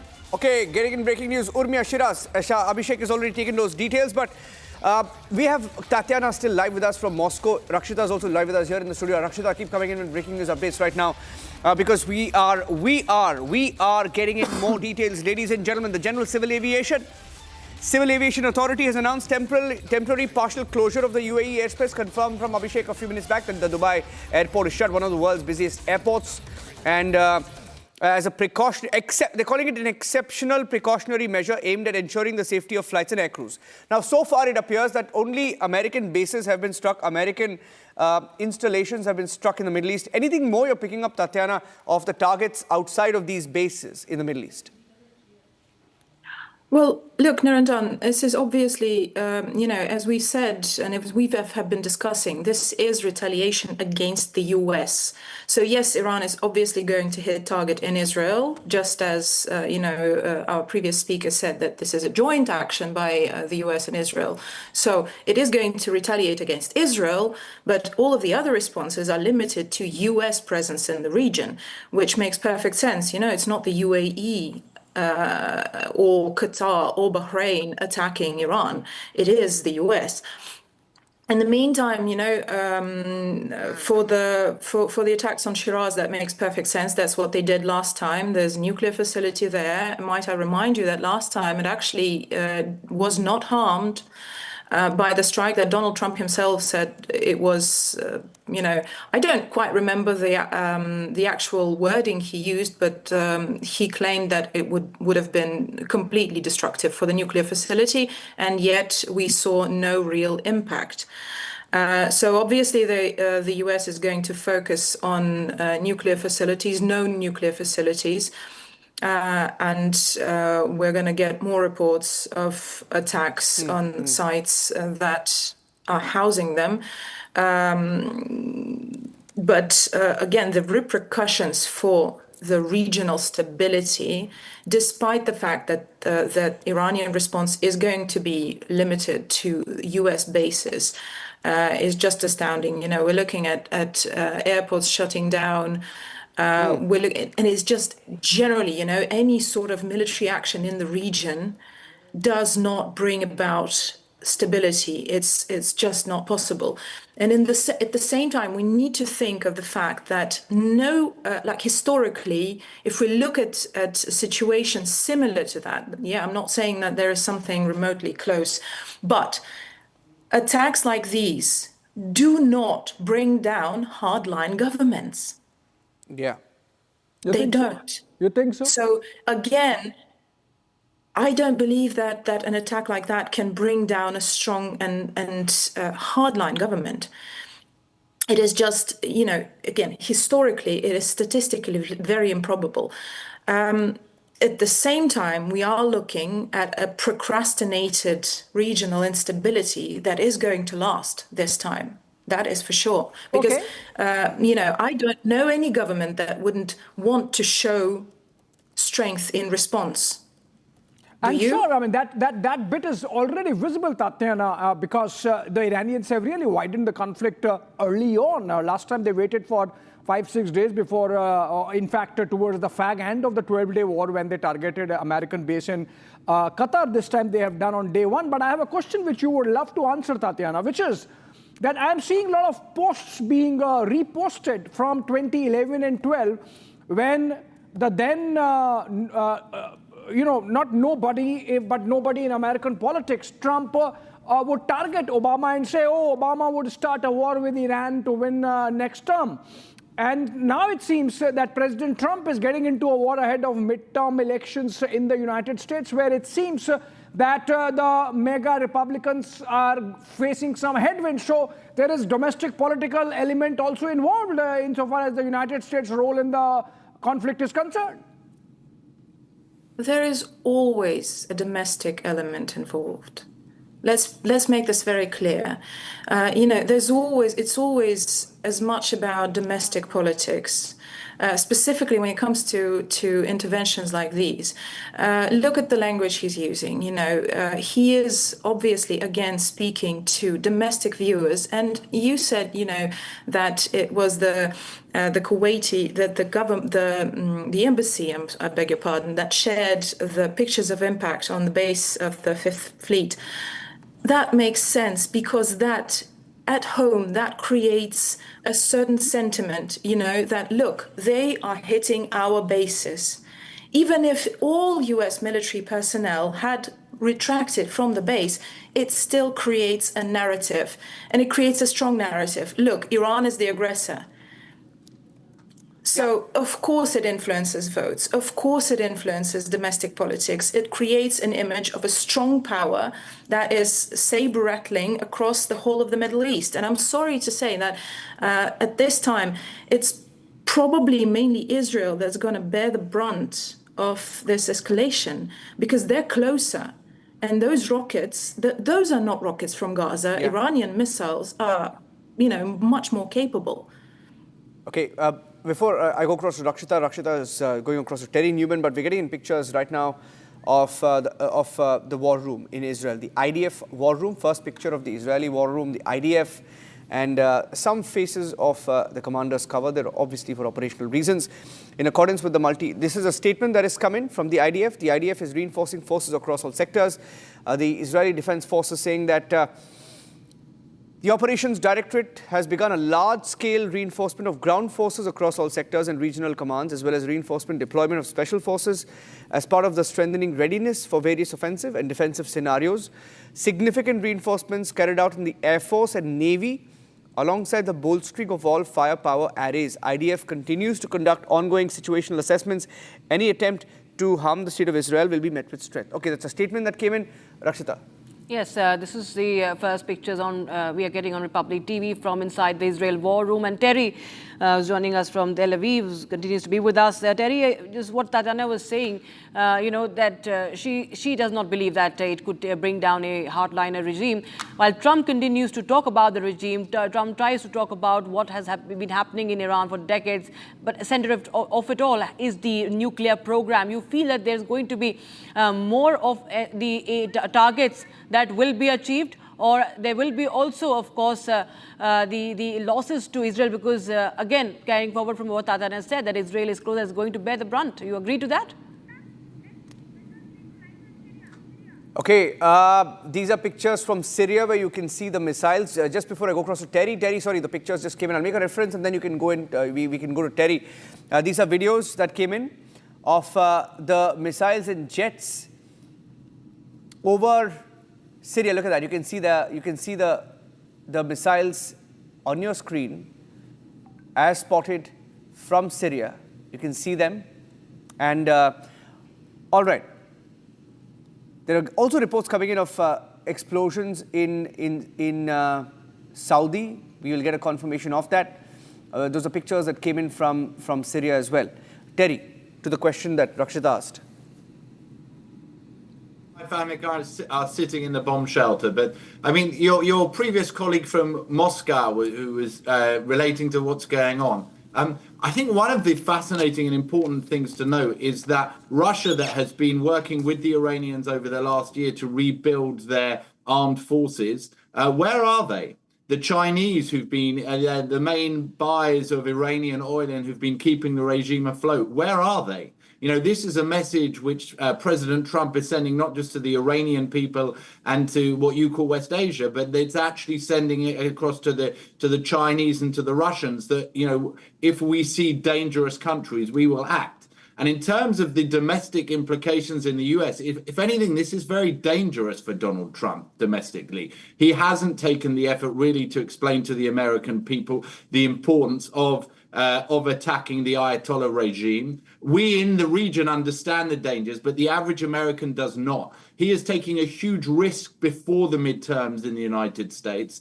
And I think that's because he understands the danger that a nuclear-armed, fanatical Islamo-fascist regime can do to the people of the United States, can do to Europe, can do to the Middle East. And we're now seeing, you know, these attacks in Qatar, we're seeing in Bahrain, you've just mentioned Saudi Arabia. What CENTCOM has been doing here, which is in effect the way it's Central Command, the way the Americans have been coordinating the attacks against Iran, has been to bring together all of these Arab states together with Israel, together with the United States capabilities here, in order to ensure that whatever fallout there is, it will be minimal, and that this regime that has caused nearly 50 years of death and destruction throughout the Middle East will finally leave the global stage.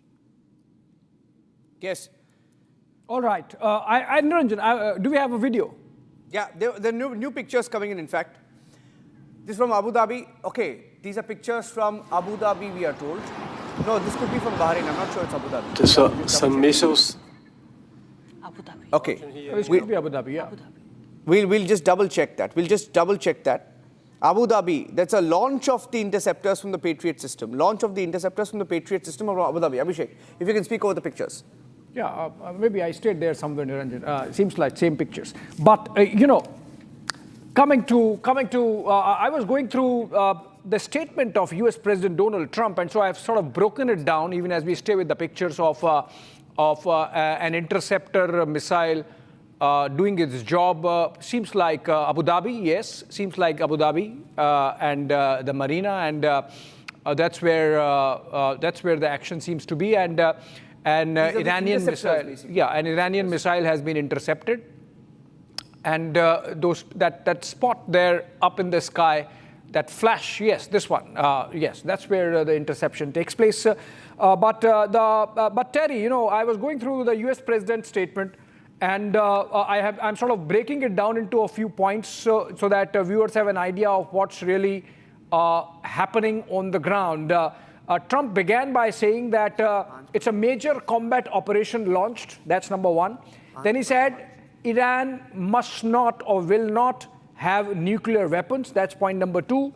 Then Trump said he will obliterate all missile industry of Iran. That's point number three. Then he said he will annihilate the Iranian Navy. That's point number four. Then he says Iran must not challenge American military power. That's point number five.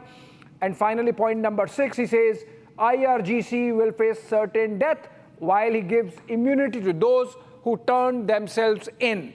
Of course, he also said these are terrible and malicious people, but that he says for the Democrats also. So it's not specifically targeted at the Iranians, but then that's how it is.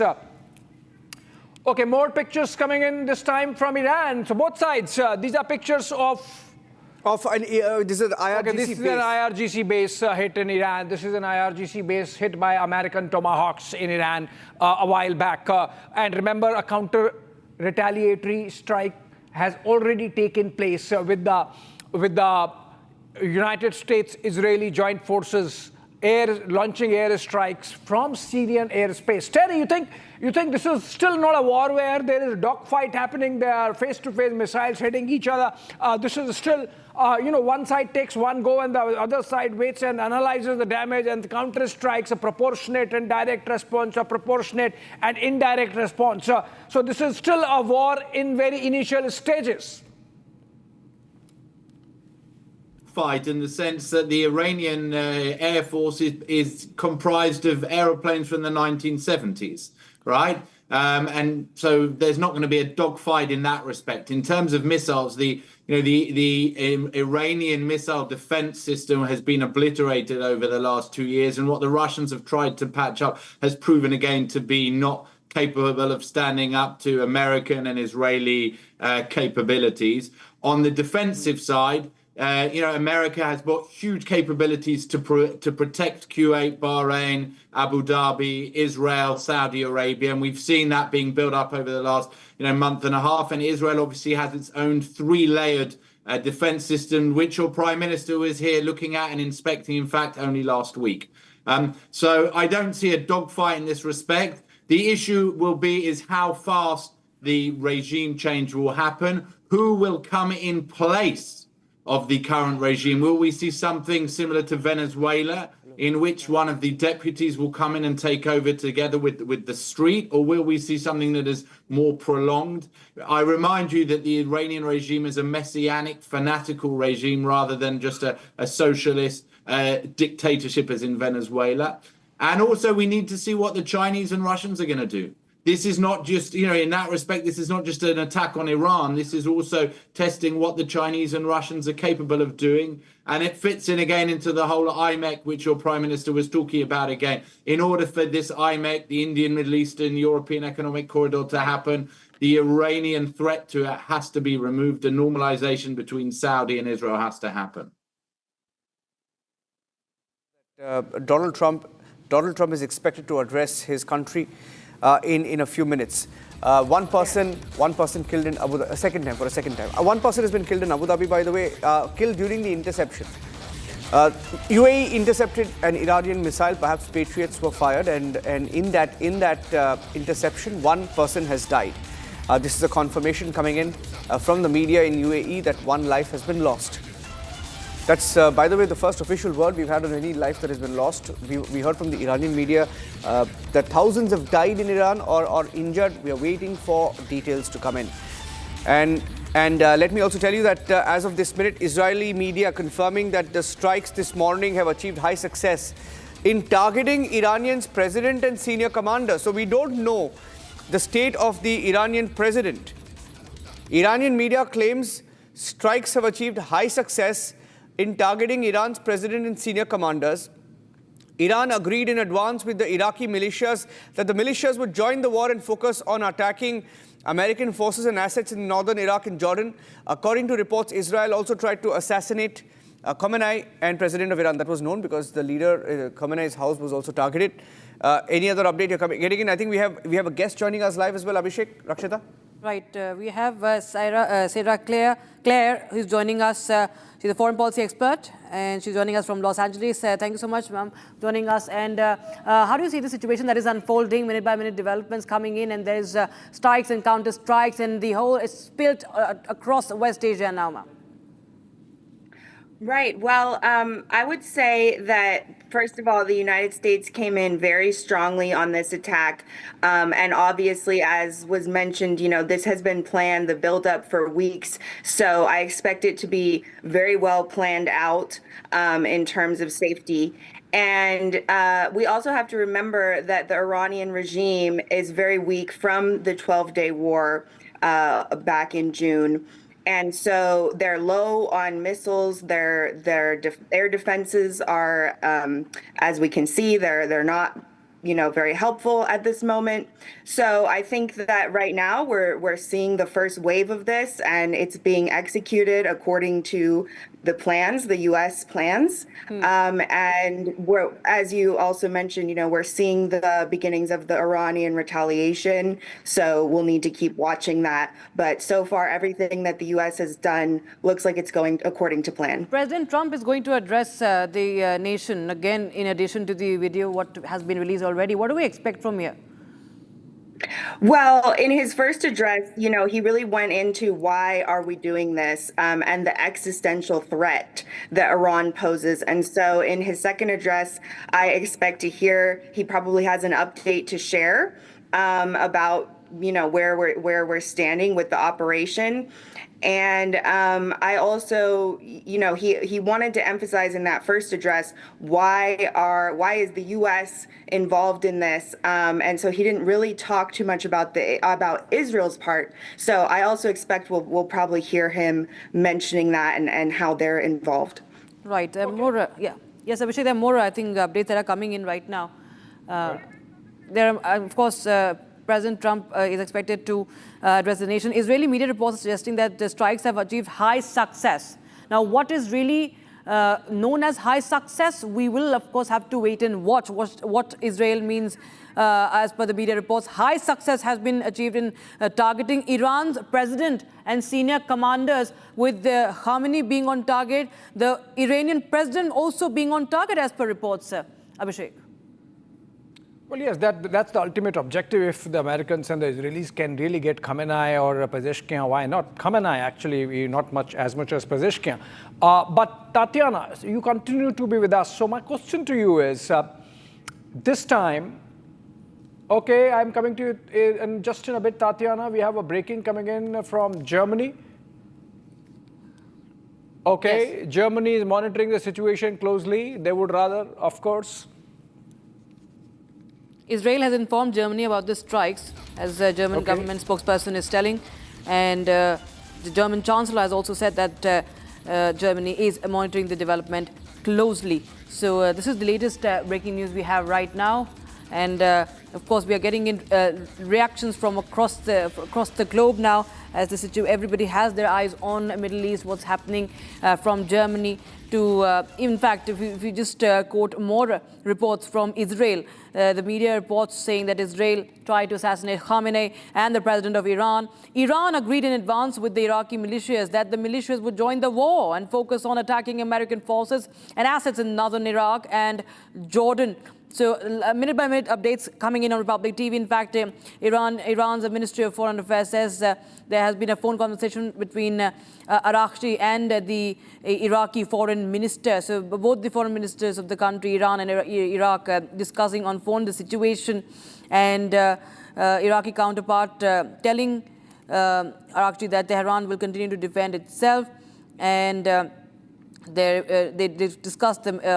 Syria has closed its airspace partially, and IDF now says in the latest that Iran has targeted the Muwafaq al-Salti base in Jordan now.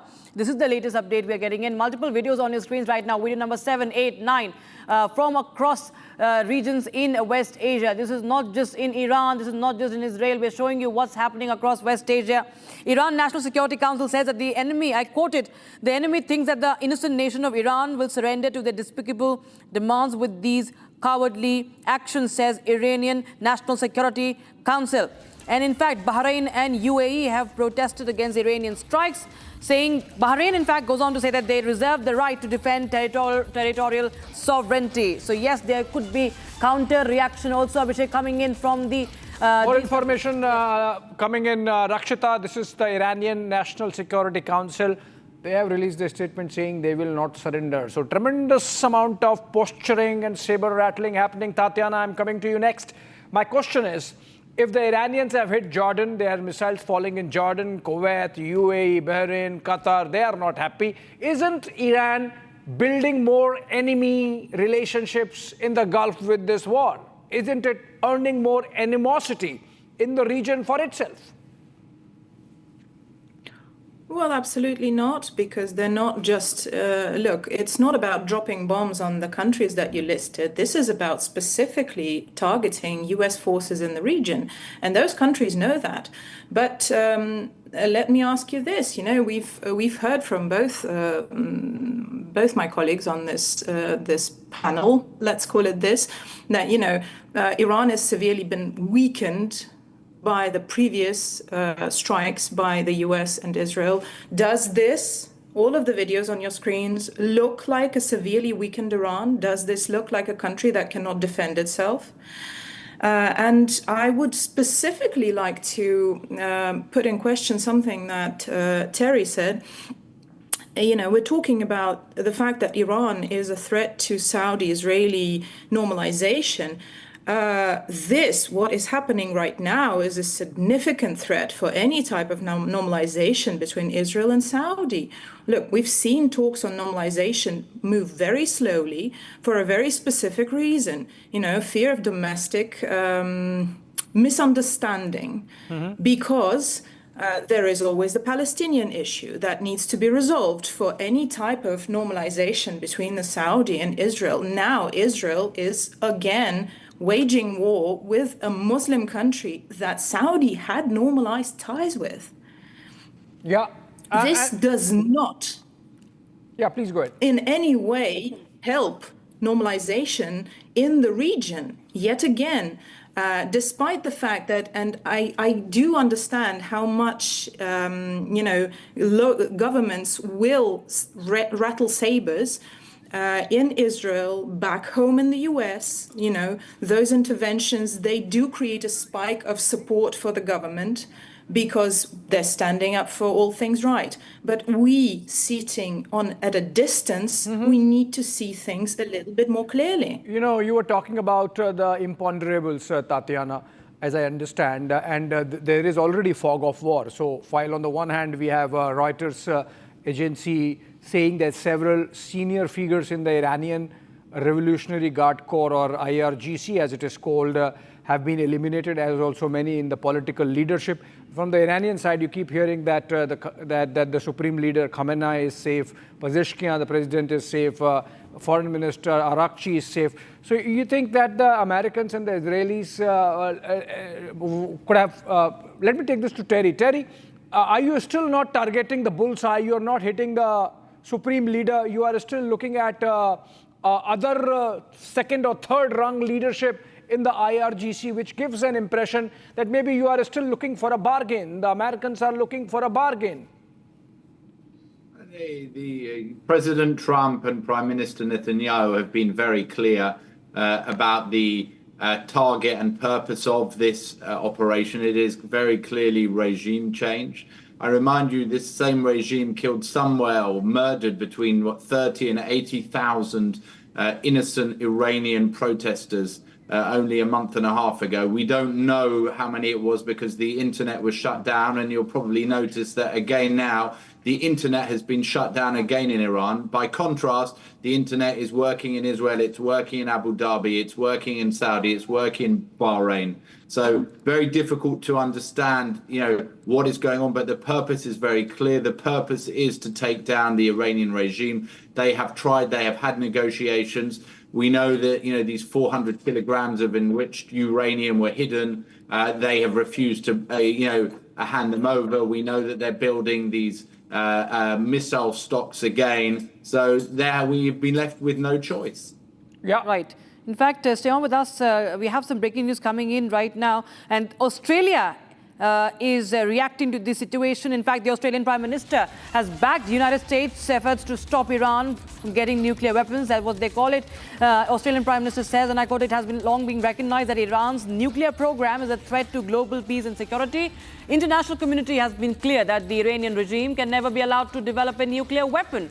The United Nations Security Council has reimposed sanctions on Iran for failing to comply with the Joint Comprehensive Plan of Action, and the IAEA board has formally declared Iran in non-compliance with its non-proliferation safeguards obligations. I'll go across to Sierra, who continues to be with us from Los Angeles. Sierra, while we have the Australian Prime Minister also now lending support to United States operation.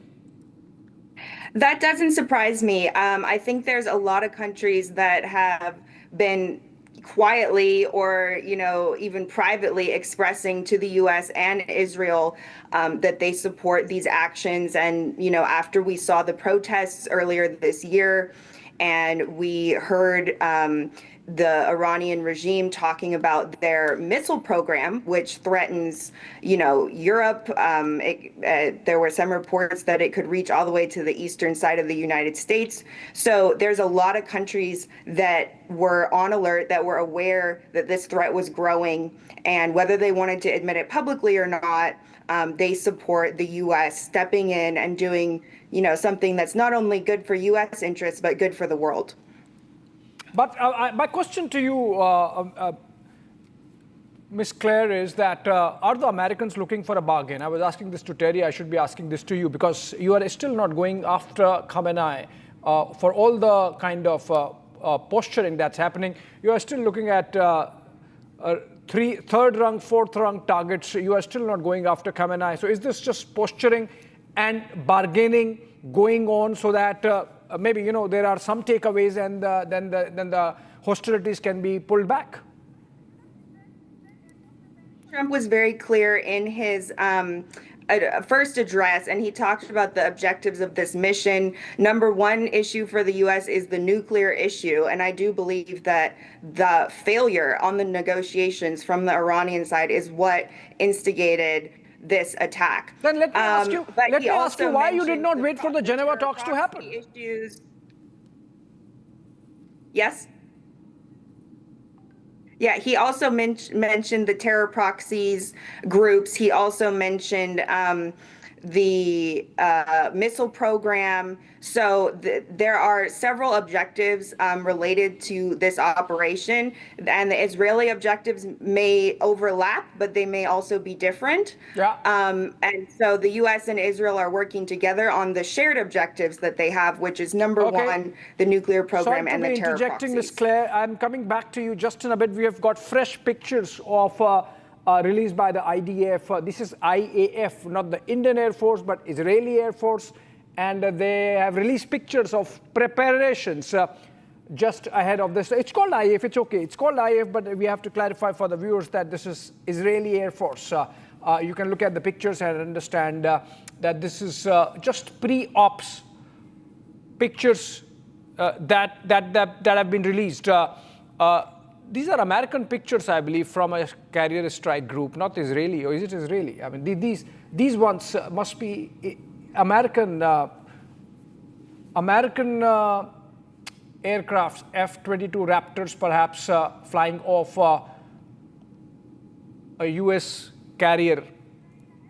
All right, these are Israeli pictures, in fact, coming in from earlier, and these are of preparations that would have gone, or the launch of the attack, the offensive rather, jointly between Israel and United States.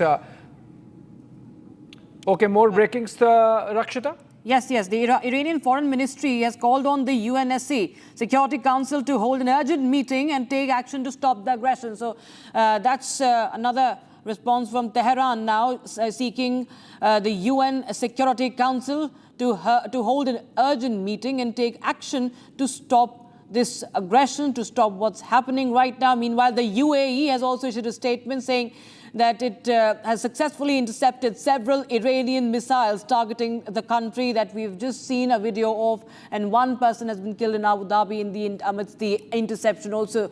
So as we speak, we are getting in visuals from the preparation, from ground, from the bases, as the Air Force, as the troops on ground prepared, right from the control room to the war room. All the pictures coming in fast and exclusive on Republic TV. And we continue to speak to our guests on this matter. Terry, if I could just go across to you now. Foreign Ministry of Iran is calling on the UNSC to hold this meeting and action to stop the aggression to what's happening right now. What do you expect? What sort of reaction do you expect as the attack and the counterattack is still underway?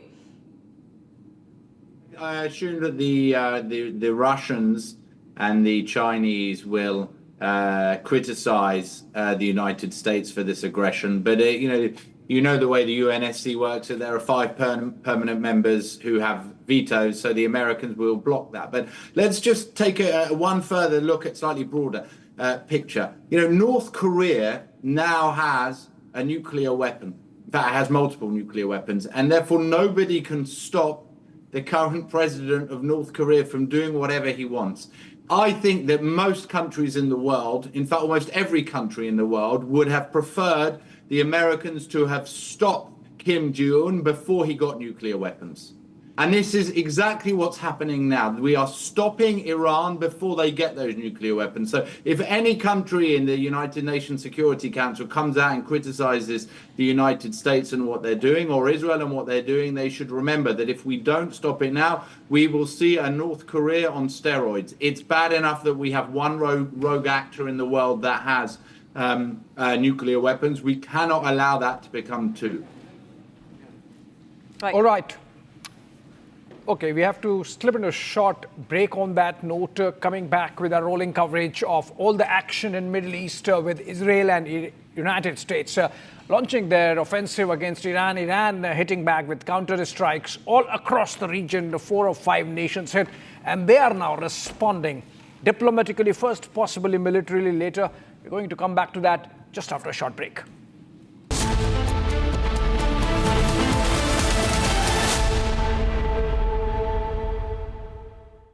MDH की हल्दी मिर्ची धनिया करे कमाल, ये रंग दे, ये खुशबू दे, ये तीखा, ये कम पड़े, क्या निराला MDH मसाला। केसरिया से मन जोगी हुआ रे, दिल झूम देखो मतवारा हुआ रे, केसरिया से मन जोगी हुआ। हर पल मनाओ केसरी त्योहार। विमल, बोलो जुबान केसरी। आर प्योर सूजी पास्ता उबालो मिलाओ और खाओ 8 मिनट में तैयार। क्या टेस्ट है सबका राजा आर प्योर मसाला। Now here's the reality. It's fact, not fiction. You are sitting on a plane. You're boarding the plane in the national capital of India for Leh at 6:08 in the morning. It's a SpiceJet plane. 6 minutes into the take, against the backdrop of daybreak and a beautiful sunrise, you suddenly look to your right towards the wings and you see the flames of fire on the wings of the plane. Your plane is on fire. Ladies and gentlemen, these are real visuals. This is the reality that the Civil Aviation Minister does not want you to see. This is the reality SpiceJet does not want you to see. This is the reality DGCA does not want you to see. Because at the cockpit, at that very moment while you're sitting in the plane, there are calls of Mayday, Mayday, Mayday, Mayday. That is a flight emergency. The flight circles back. There's engine failure in one of the engines, lands at 6:49 p.m. Ladies and gentlemen, and as you get off the plane, you realize this is the same SpiceJet. This is the same SpiceJet that does not have the money to pay the Bangladesh government, which is why it had been, I don't know the present situation, not allowed to fly in Bangladeshi airspace. They're out of money. Who is the owner of SpiceJet? This is the same SpiceJet, ladies and gentlemen, when another SpiceJet took off from Patna.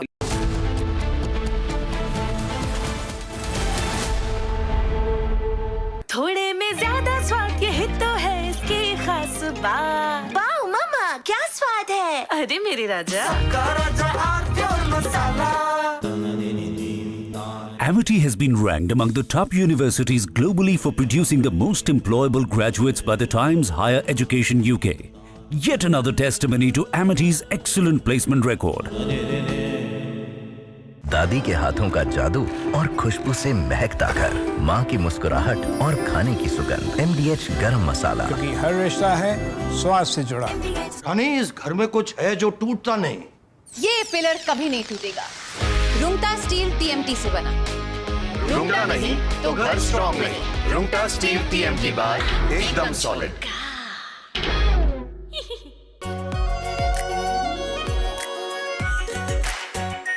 Are pure shahi paneer masala, delicious, healthy, everyday.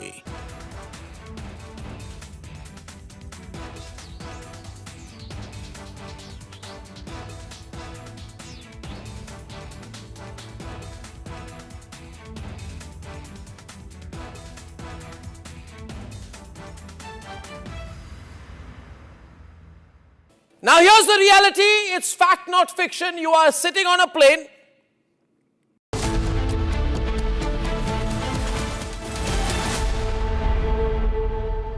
Pure सूजी pasta उबालो मिलाओ और खाओ 8 minute में तैयार क्या taste है सबका राजा हार्डकोर मसाला Amity has been ranked among the top universities globally for producing the most employable graduates by the Times Higher Education UK. Yet another testimony to Amity's excellent placement record. MDH की देगी मिर्च देगी मिर्च का तड़का अंग अंग फड़का MDH की देगी मिर्च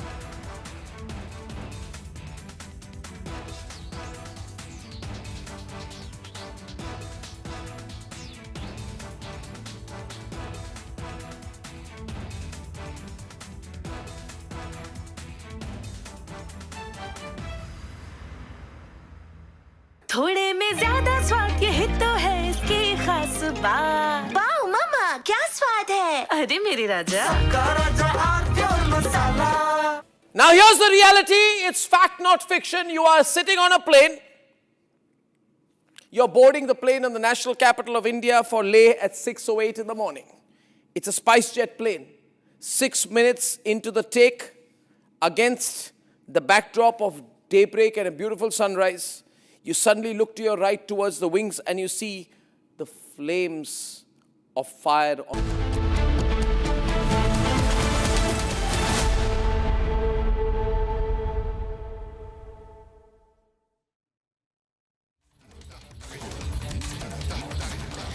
Okay, ladies and gentlemen, back-to-back breaking news updates now coming in as we stay non-stop on the situation evolving around the Middle East, with Iran being hit this morning by Israel and the subsequent reaction that we've seen across the Middle East, with different countries, in fact, being targeted by Iran. These are pictures that came in from Bahrain of the situation in Bahrain, on the streets of Bahrain, moments after Iran struck the Bahrainian naval base, the U.S. base that houses the 5th Fleet. These are pictures that came in. There was an audio layer as well. These were pictures that came in from Bahrain this morning. Let's play the video out.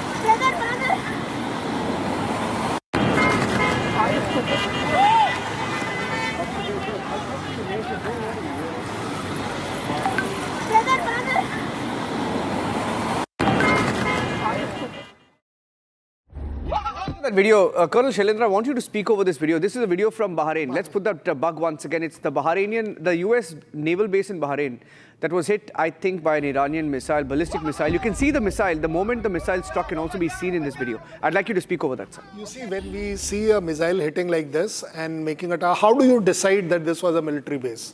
I'll tell you how. There's a John. That blast which you saw, the blackness of the smoke which you see, that shows there was something called as explosive there. Ammunition. And that is what has happened. Now, as far as Bahrain, this base is concerned, naval base, what is the importance of it? It's important only from the point of view that it is one of the not only largest, it is very prestigious. 5th Fleet of US gets maintained from air.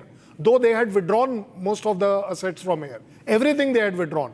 But Iran achieves propaganda, information, media value out of it, that see, we had told you, we had prepared for it, that if you do any strike on us, we are not going to leave all your bases in and around in Middle East.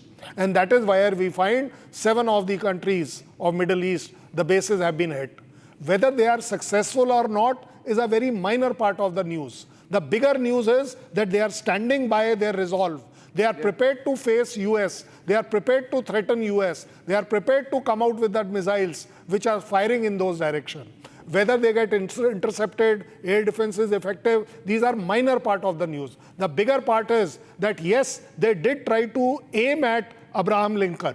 It didn't succeed, not a problem. Yeah. If they sent 30 missiles towards Israel and maybe 27 got, air defended, the 3 which landed makes the news. That gives the success. So I'm finding that Iran is out to convey 2 things very clearly.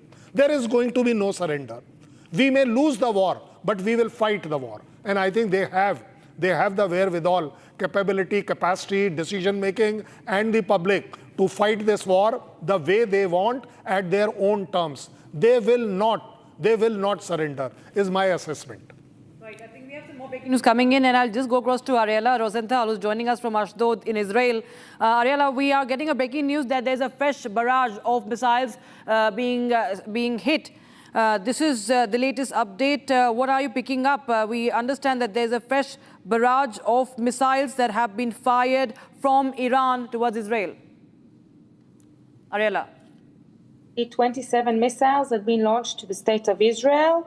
Thank God most of them have been intercepted by the Iron Dome. The strength of our people here is that we're unfortunately very well drilled of how to behave during emergency. This is, of course, not the first time that I hear the people of Ashdod, for example, for over 20 years have been ongoing attacked by the missiles from the Gaza, the proxy of the Tehran. So we're all standing again with our leadership, with the government of the state of Israel, and we have all the strength and the calmness, and we know how to behave during emergency, and we have full faith that this must end. And finally, we are very happy that my government and the U.S. are striking against the head of the snake, Tehran. Ariel, is another news that we are getting that Israeli media, at least, is right now claiming that Ali Shamkhani, who's Khamenei's advisor and one behind the nuclear program, has also been eliminated. What else can you share with us, and on what basis is right now we were getting this from Israeli media?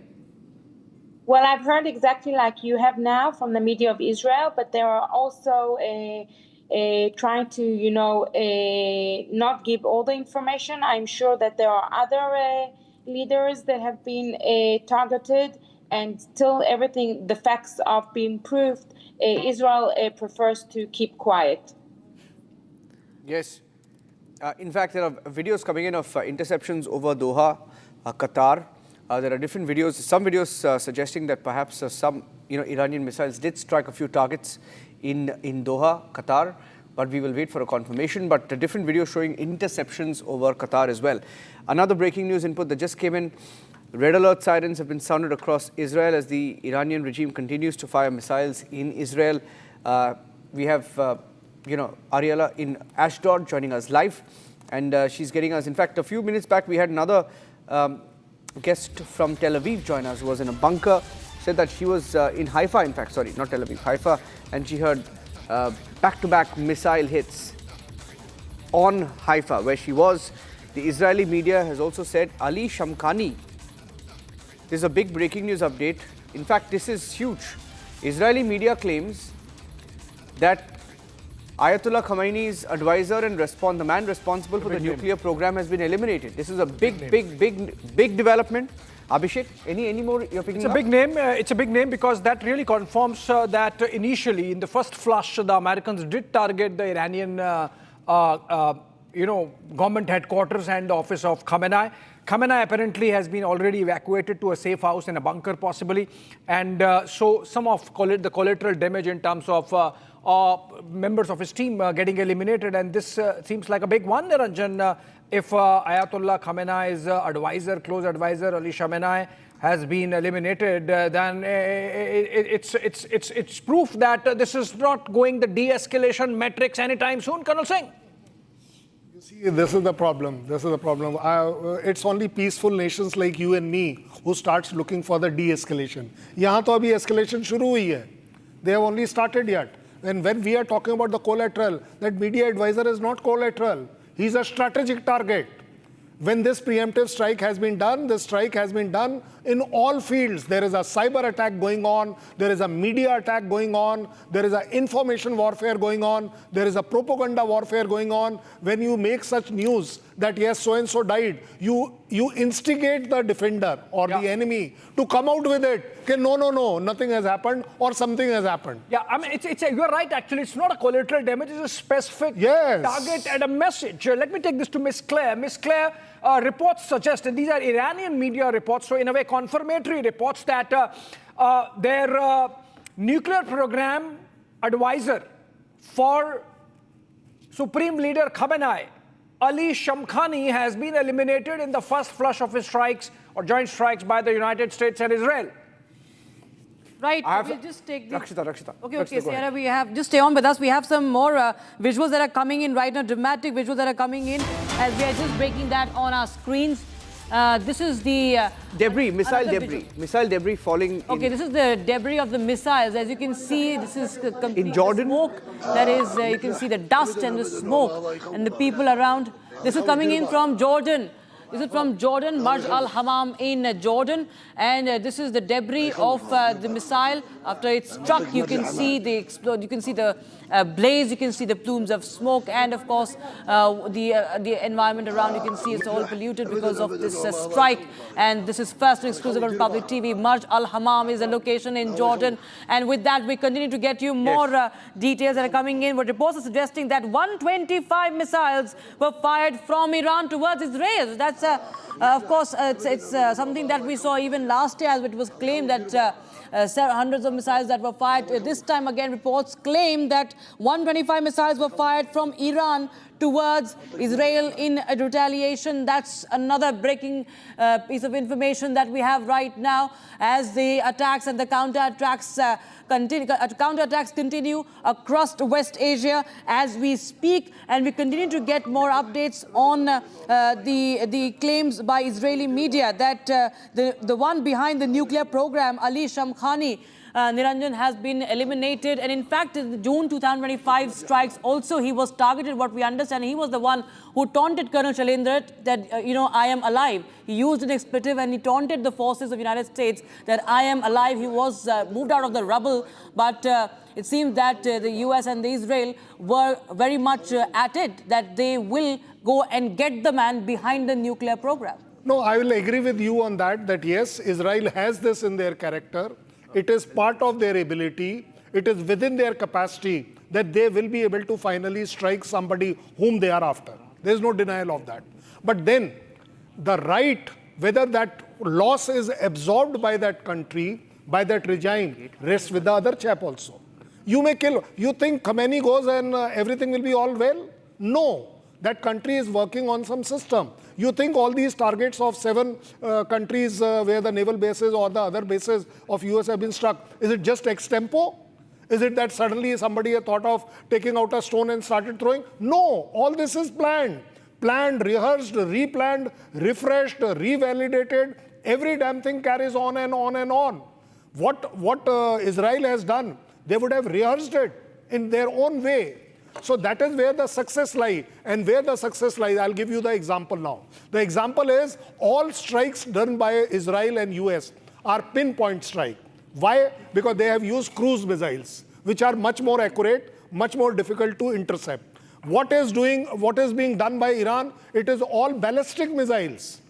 The ballistic missiles is as good as you have just thrown it. Where it doesn't matter.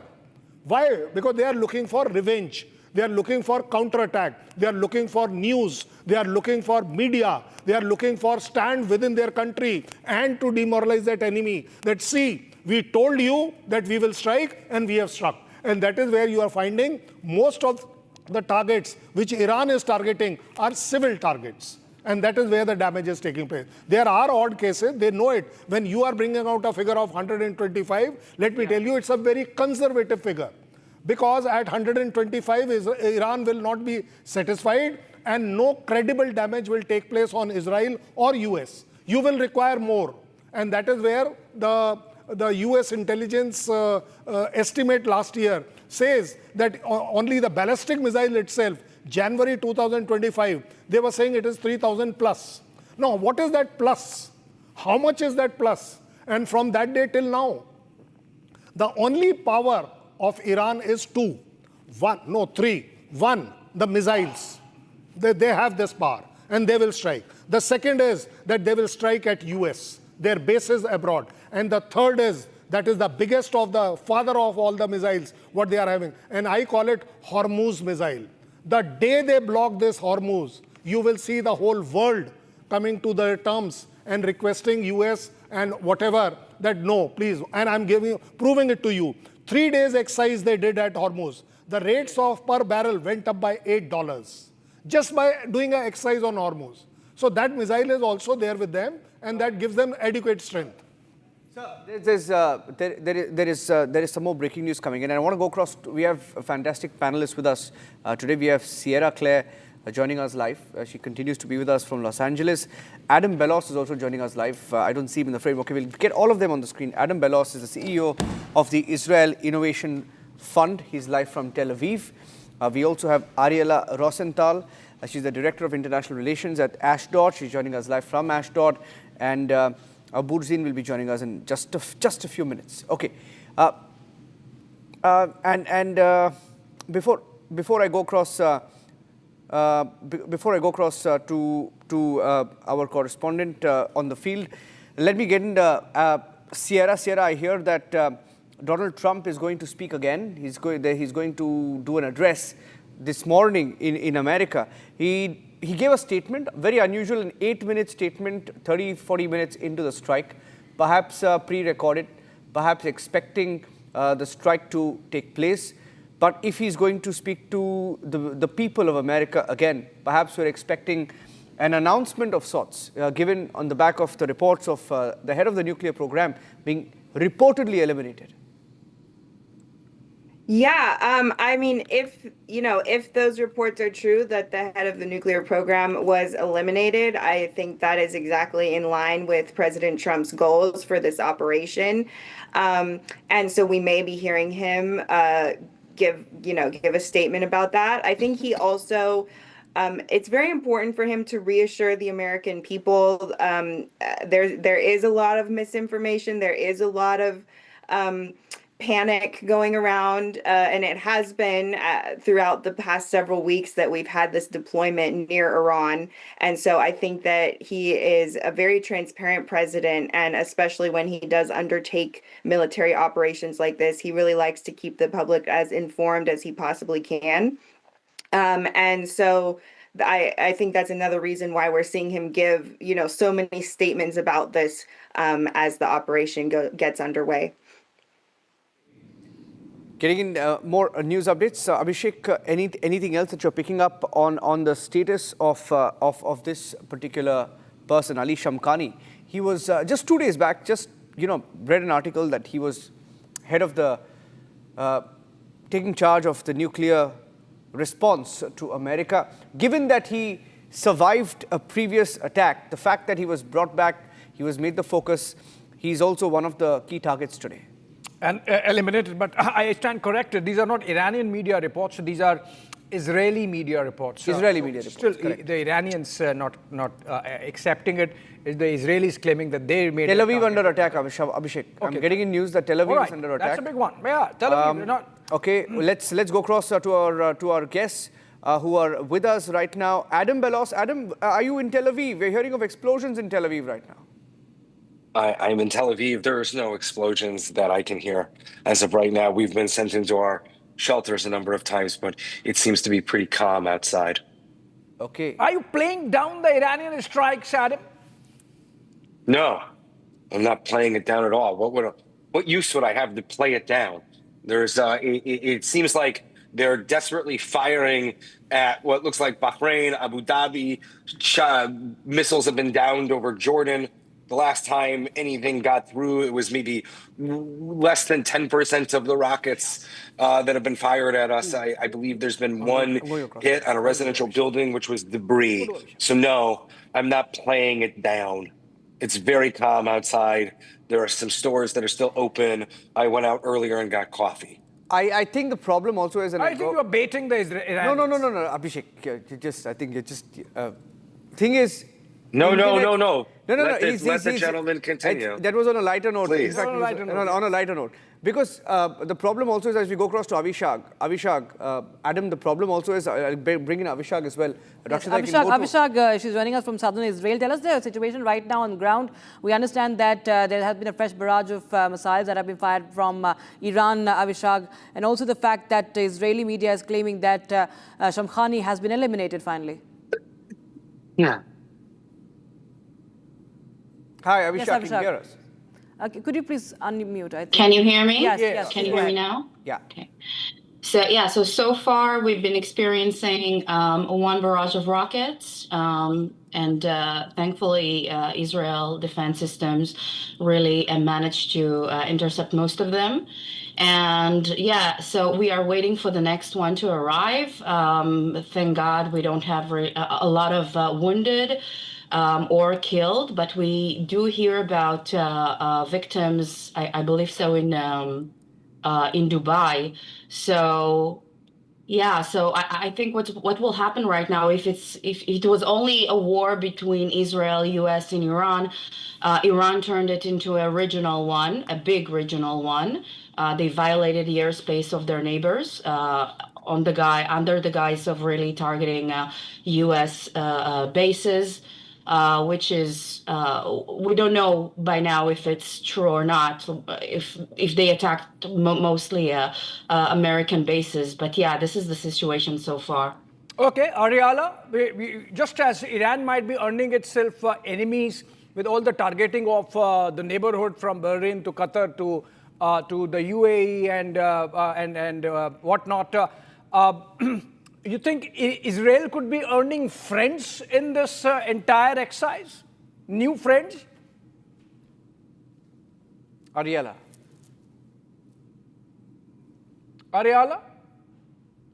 Hello, do you hear me? Yes, we can hear you. Yes, you got the question right? Well, the question is that what we see by the acts of Iran, that it is really what Israel has said throughout the years, that it's a country, that its leadership is a leadership of evil and threat to not only to Israel and the U.S., but to the whole Middle East and the world. So they are proving once again that all they do is only terror. The proxies, the Houthis, the Hezbollah, and of course the Hamas from the 7th of October are acted under their umbrella and their leadership of evil and terror. So yes, Israel is a standstill, and we have, of course, the Abraham Accords. We are in very good ties with Bahrain and Abu Dhabi. So we will wait and see how the near future will come, but this is surely not only a war of Israel, the U.S., but more a global war from my perspective. Right. Right. And Adam, you think that this time what we are seeing is brass tacks? This time what we are seeing is go for the kill? This time what we are seeing is go for the jugular? This time what we are seeing is perhaps a repeat of 2003 Iraq, when the United States decided, let's go after and get Saddam. So are you going to get, this time, go after and get the supreme leader, Ayatollah Khamenei? I think it's very clear that this was very well planned and very well executed. I think it's very clear the goal is regime change, and that this will not be a protracted, very long conflict. I do not foresee this taking weeks on end. I see this taking days. They have been bombarded in a way that I don't believe they were prepared for. In addition to that, like Ariella said, they're now starting to attack their neighbors, proving that what Israel has said for the last 2 decades has been correct. They're a threat not only to Israel and the United States, but to the stability of the Middle East and the entire world. You know what's happening is this is the point that I was trying to make earlier, Abhishek, that you're getting in these pictures from Doha, you're getting these pictures from UAE, Qatar, and Jordan. This is a video that's coming in from Jordan, where a missile debris fell at a residential area. A very dramatic visual that came in, and this shows you the fact that people are paying the price for this war. One citizen, we are told, one life was lost in UAE, even though the missiles UAE claims all missiles have been successfully intercepted, but even then, one life was lost. And this is a video that came in from Jordan. This is from the Marj al-Hammam area of Jordan, where another missile debris fell. In all of these countries, the reason why you're seeing all of these, and all of these are basically Iranian missiles that have fallen into countries that have helped, that were fired at US naval bases or US bases in the Middle East. But there's absolutely nothing coming in from Iran, because Iran has shut down internet. And then you have Iran also playing, the cyber, the warfare, information warfare game. There is Iranian state-run media which has just claimed that 5 students have been killed at a girls' school in southern Iran in U.S. Israel, U.S. strike. So this is the first time that they have admitted to casualties, but they claim that students have been killed. But some sections of Iranian media earlier claimed that thousands perhaps were injured or killed in the strikes. Yes. Okay, I think we have some graphics, Niranjan. You can help people understand the geography, the places that have been hit, the cities, conflict zone. Abhishek, basically we don't have any videos that have come in, no videos outside of Tehran. In fact, we had one video that came in from Isfahan earlier this morning. But these are the cities, regions in Iran that have been hit by the joint America-Israel strike. You saw the barrage of missiles that were fired on Israel, Tomahawk missiles, essentially Tomahawk missiles that were fired towards Iran across different cities: Tabriz, Karaj, Tehran, Kermanshah, Qom, Khorramabad, Lorestan, Isfahan, Bushehr. We just had visuals coming from about 2 cities. 2 of the cities where you could see damage. Tehran, of course, when the strikes happened, internet was still on. So that is how you saw the pictures of the strike on what they call the leader's house, Ayatollah Khamenei's house, and also the presidential palace. And also from Isfahan. That's initially after the strikes, but minutes after the attack, when the videos started coming out, Iran shut down its internet, shut down phone lines, and you had absolutely nothing coming back, nothing, coming out in the media. So that's the point that I wanted to make, Abhishek, as we get in more videos also from different parts of the Middle East. Well, absolutely, and there is a reason why nothing is coming out of Iran, because they have shut down the internet. That's a control regime, obviously, and that's one reason why a lot of people believe that the Iranian regime is suppressive, repressive, and that's why it should go. And the Americans, of course, harping on that fact. But the fact that the Iranians have also hit back this time early on, Miss Claire, if you are still there, is evidence of the fact that maybe just as the Americans were prepared better this time, even the Iranians were so. Are the Iranians prepared for this attack? Is that what you were asking? Yes. I don't think they were. I mean, I think that, there's been a lot of speculation that there could be an attack, that the naval buildup near the area was very clear. So, Iran probably prepared for something as best that they could, but the attack was a surprise. It was kept very well under wraps, I think, by our administration and by the Israelis as well. And so I don't think that they were prepared, and they couldn't be prepared because of the damages that they suffered in the 12-day war as well. So, yeah.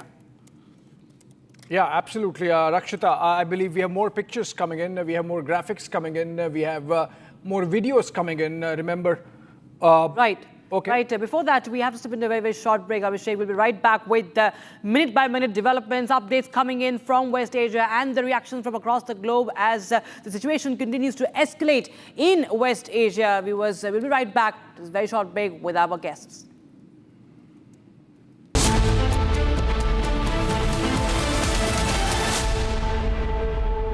आधे bowl दही में 4 चम्मच MDH चटनी पुदीना मसाला डाला, stir करो, पुदीना चटनी तैयार। MDH चटनी पुदीना मसाला।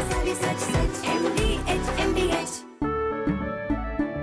केसरिया से मन जोगी हुआ रे, दिल झूमे देखो, मतवारा हुआ रे, केसरिया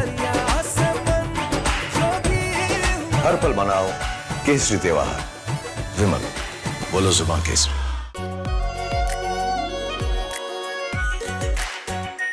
are pure shahi paneer masala, delicious, healthy, everyday. Now here's the reality. It's fact, not fiction. You are sitting on a plane. You're boarding the plane in the national capital of India for Leh at 6:08 in the morning. It's a spice jet plane. 6 minutes into the take, against the backdrop of daybreak and a beautiful sunrise, you suddenly look to your right towards the wings and you see the flames of fire on the wings of the plane. Your plane is on fire. Ladies and gentlemen, these are real visuals. This is the reality that the Civil Aviation Minister does not want you to see. This is the reality SpiceJet does not want you to see. This is the reality DGCA does not want you to see. Because at the cockpit, at that very moment while you're sitting in the plane, there are calls of Mayday, Mayday, Mayday, Mayday. That is a flight emergency. The flight circles back. There's engine failure in one of the engines, lands at 6:49 p.m. Ladies and gentlemen, and as you get off the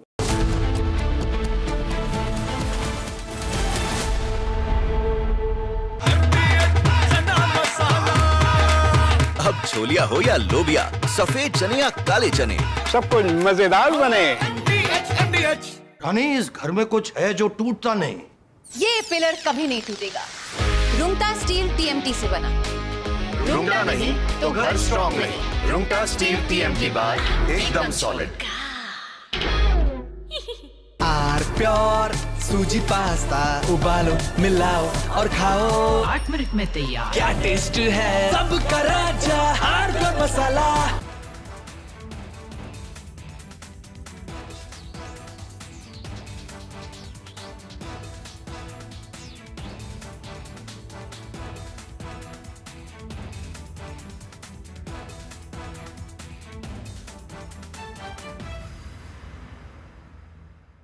secret recipe MDH का जीरा sip जल जीरा मसाला। Sip sip जीरा sip जीरा sip MDH का जल जीरा सिप जीरा सिप एमडीएच का जल जीरा सिप।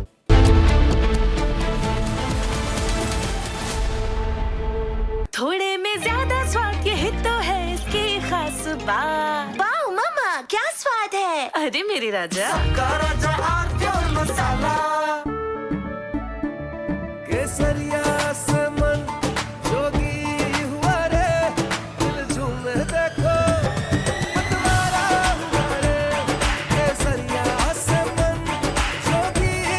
हर पल मनाओ केसरी त्योहार। विमल, बोलो जुबान केसरी। एमडीएच की हल्दी मिर्ची धनिया करे कमाल। ये रंग दे, ये खुशबू दे, ये तीखा, ये कम पड़े। क्या निराला एमडीएच मसाला। Now here's the reality. It's fact, not fiction. You are sitting on a plane. You're boarding the plane in the national capital of India for Leh at 6:08 in the morning. It's a spice jet plane. 6 minutes into the take, against the backdrop of daybreak and a beautiful sunrise, you suddenly look to your right towards the wings and you see the flames of fire on the wings of the plane. Your plane is on fire. Ladies and gentlemen, these are real visuals. This is the reality that the Civil Aviation Minister does not want you to see. This is the reality SpiceJet does not want you to see. This is the reality DGCA does not want you to see. Because at the cockpit, at that very moment while you're sitting in the plane, there are calls of Mayday, Mayday, Mayday, Mayday. That is a flight emergency. The flight circles back. There's engine failure in one of the engines, lands at 6:49 p.m. Ladies and gentlemen, and as you get off the plane, you realize this is the same SpiceJet. This is the same SpiceJet that does not have the money to pay the Bangladesh government, which is why it had been, I don't know the present situation, not allowed to fly in Bangladeshi airspace. They're out of money. Who is the owner of SpiceJet? This is the same SpiceJet, ladies and gentlemen, when another SpiceJet took off from Patna to Delhi on night.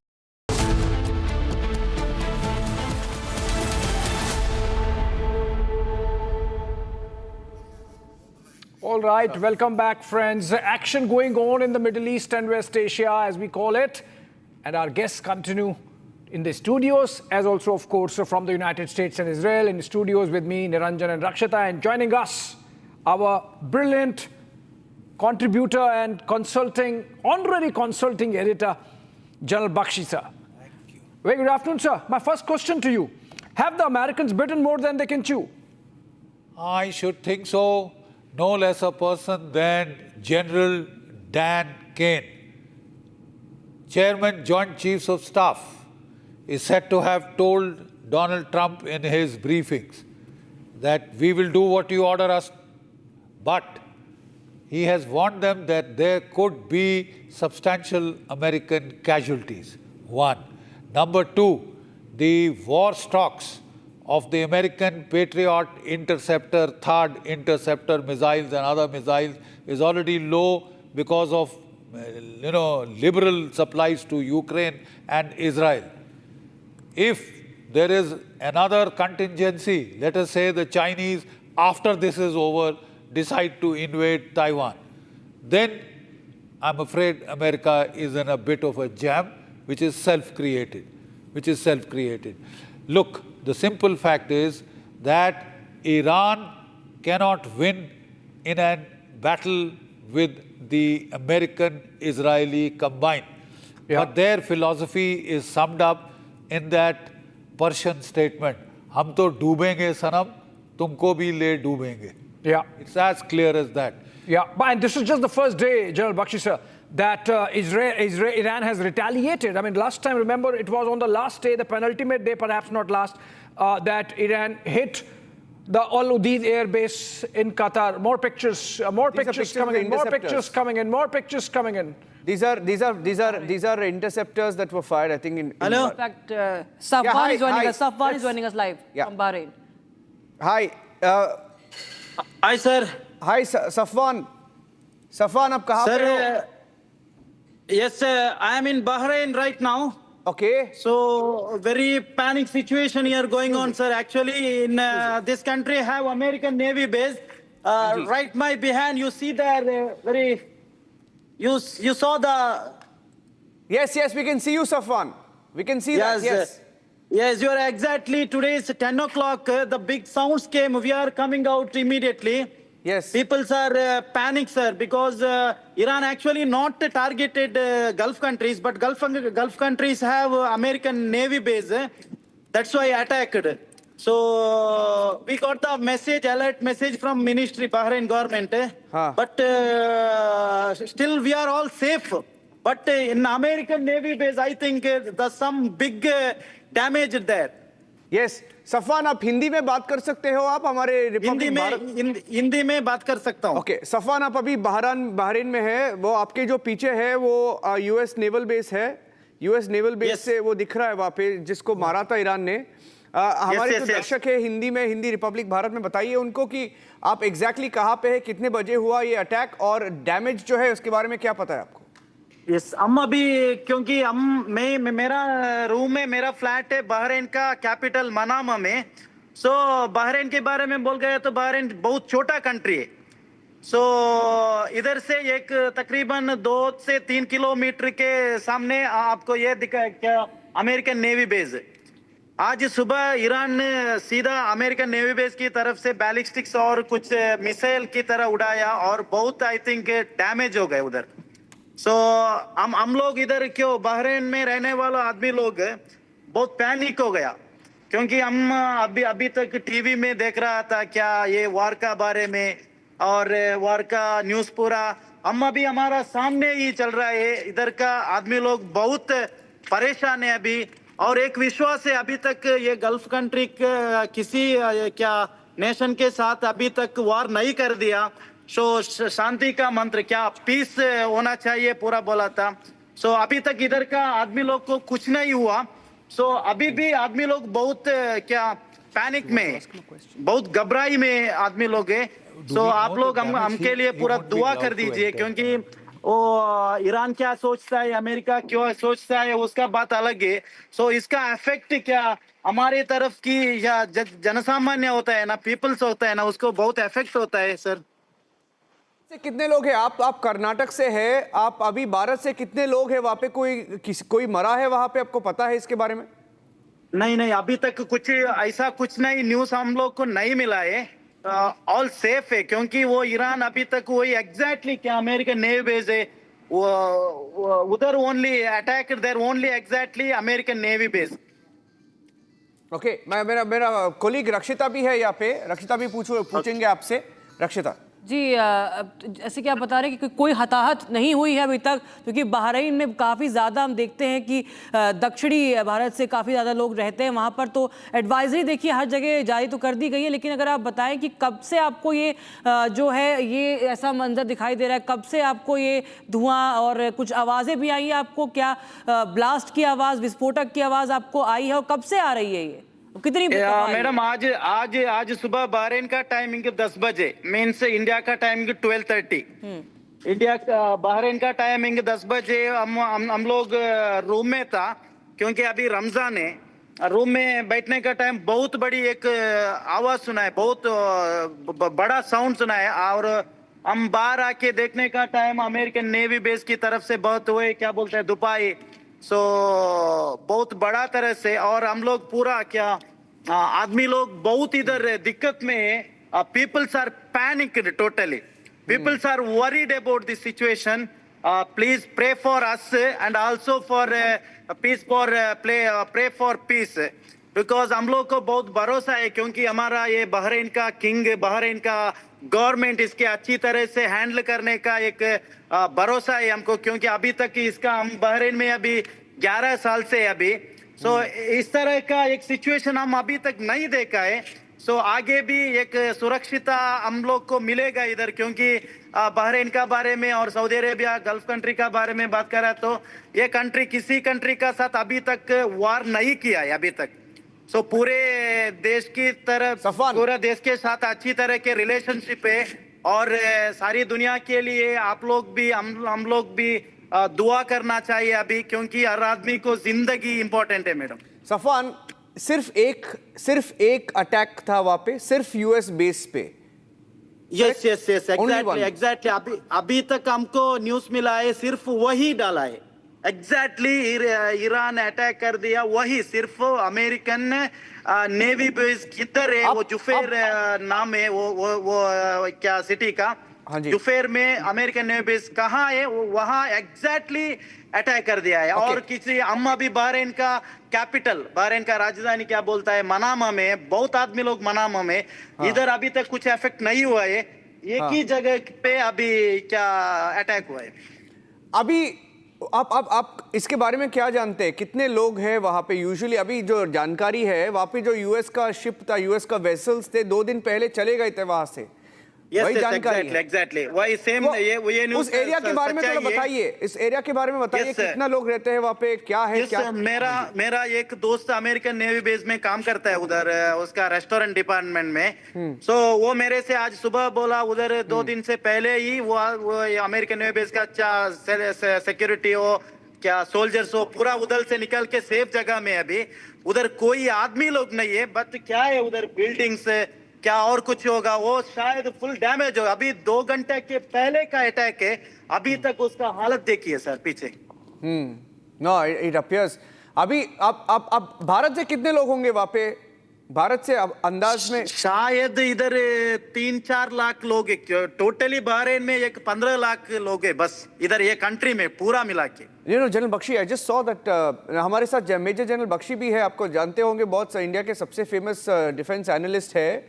एक video आया था general Bakshi जी, वहाँ पे जब the moment the missile struck, people were running, and most of the people, जो सबसे ज्यादा लोग थे उस वीडियो में, 50% to 60% इंडियंस थे वहाँ पे। यस एग्जैक्टली ये कंट्री का और एक स्पेशल क्या है मालूम है, ये कंट्री के आदमी है ना, बहरीनी लोग की भी ज्यादा लोग ये हमारा इंडिया का ही। यस, बहुत सारा video. Ashfan, yes okay, thank you हमारे साथ बात करने के लिए। अशफान, आप please stay safe. Thank you so much. आप लोग भी हमारे के लिए भी दुआ कर दीजिए, आपका क्या ये please, thank you so much, हम लोग को दुआ कर दीजिए प्लीज। और वहां पे कुछ जानकारी मिली है एम्बेसी से या कई कोई? माशाल्लाह, और एक बात बोलना मैं चाहता हूँ, जो ऐसा होता है ना, उस टाइम हमारा एम्बेसी अच्छी तरह से इसका अलर्ट देता है और हेल्पलाइन नंबर भी भेज गया, और स्पेशली हमारा prime minister of India Narendra भाई मोदी भाई वो सर भी पूरी दुनिया की लीडर्स के साथ बहुत अच्छी तरह की रिलेशनशिप है, अच्छी तरह की बांधव्य है।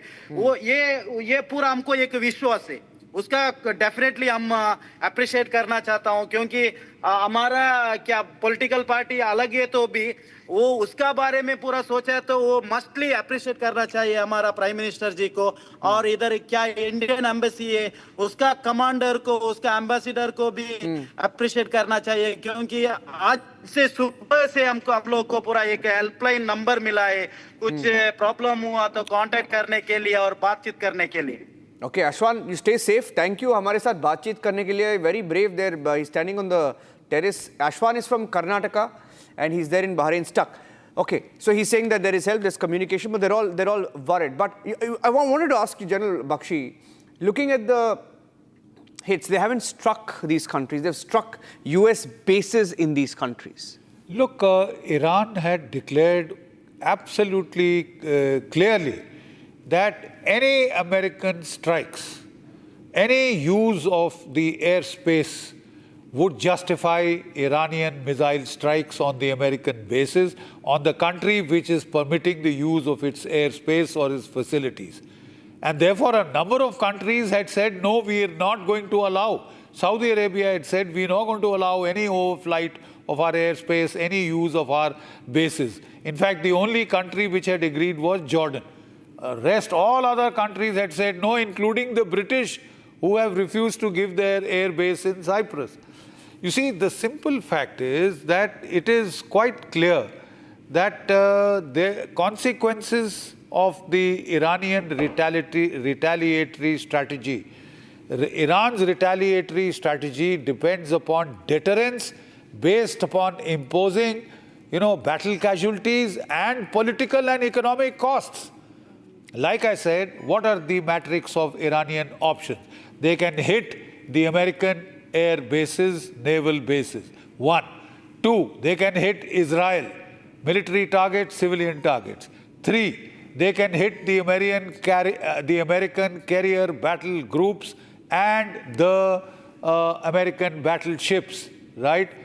Not only can they be hit in the Gulf of Hormuz, the Iranian proxies, the Houthis, have said they are going to close the Red Sea. So, it's already out there. It is a regional war already. And when the worst comes to worst, Iran can mine the Straits of Hormuz, close the Straits of Hormuz, sink a few oil tankers, American, European, there, and block the passageway, which is just 21 kilometers. There are 2 lanes with a separation 3 kilometers each, 3 kilometers, separation of 3 kilometers. Yes. 2-3 ships and that lane is blocked. And then they have their small missile boats which can, lay that place with mines. Yes. And these are, smart mines which can distinguish between a battleship and a tanker and a civilian ship. So, the amount of damage that could be caused to the global economy. Today, the price of oil had already shot up to $76 a barrel.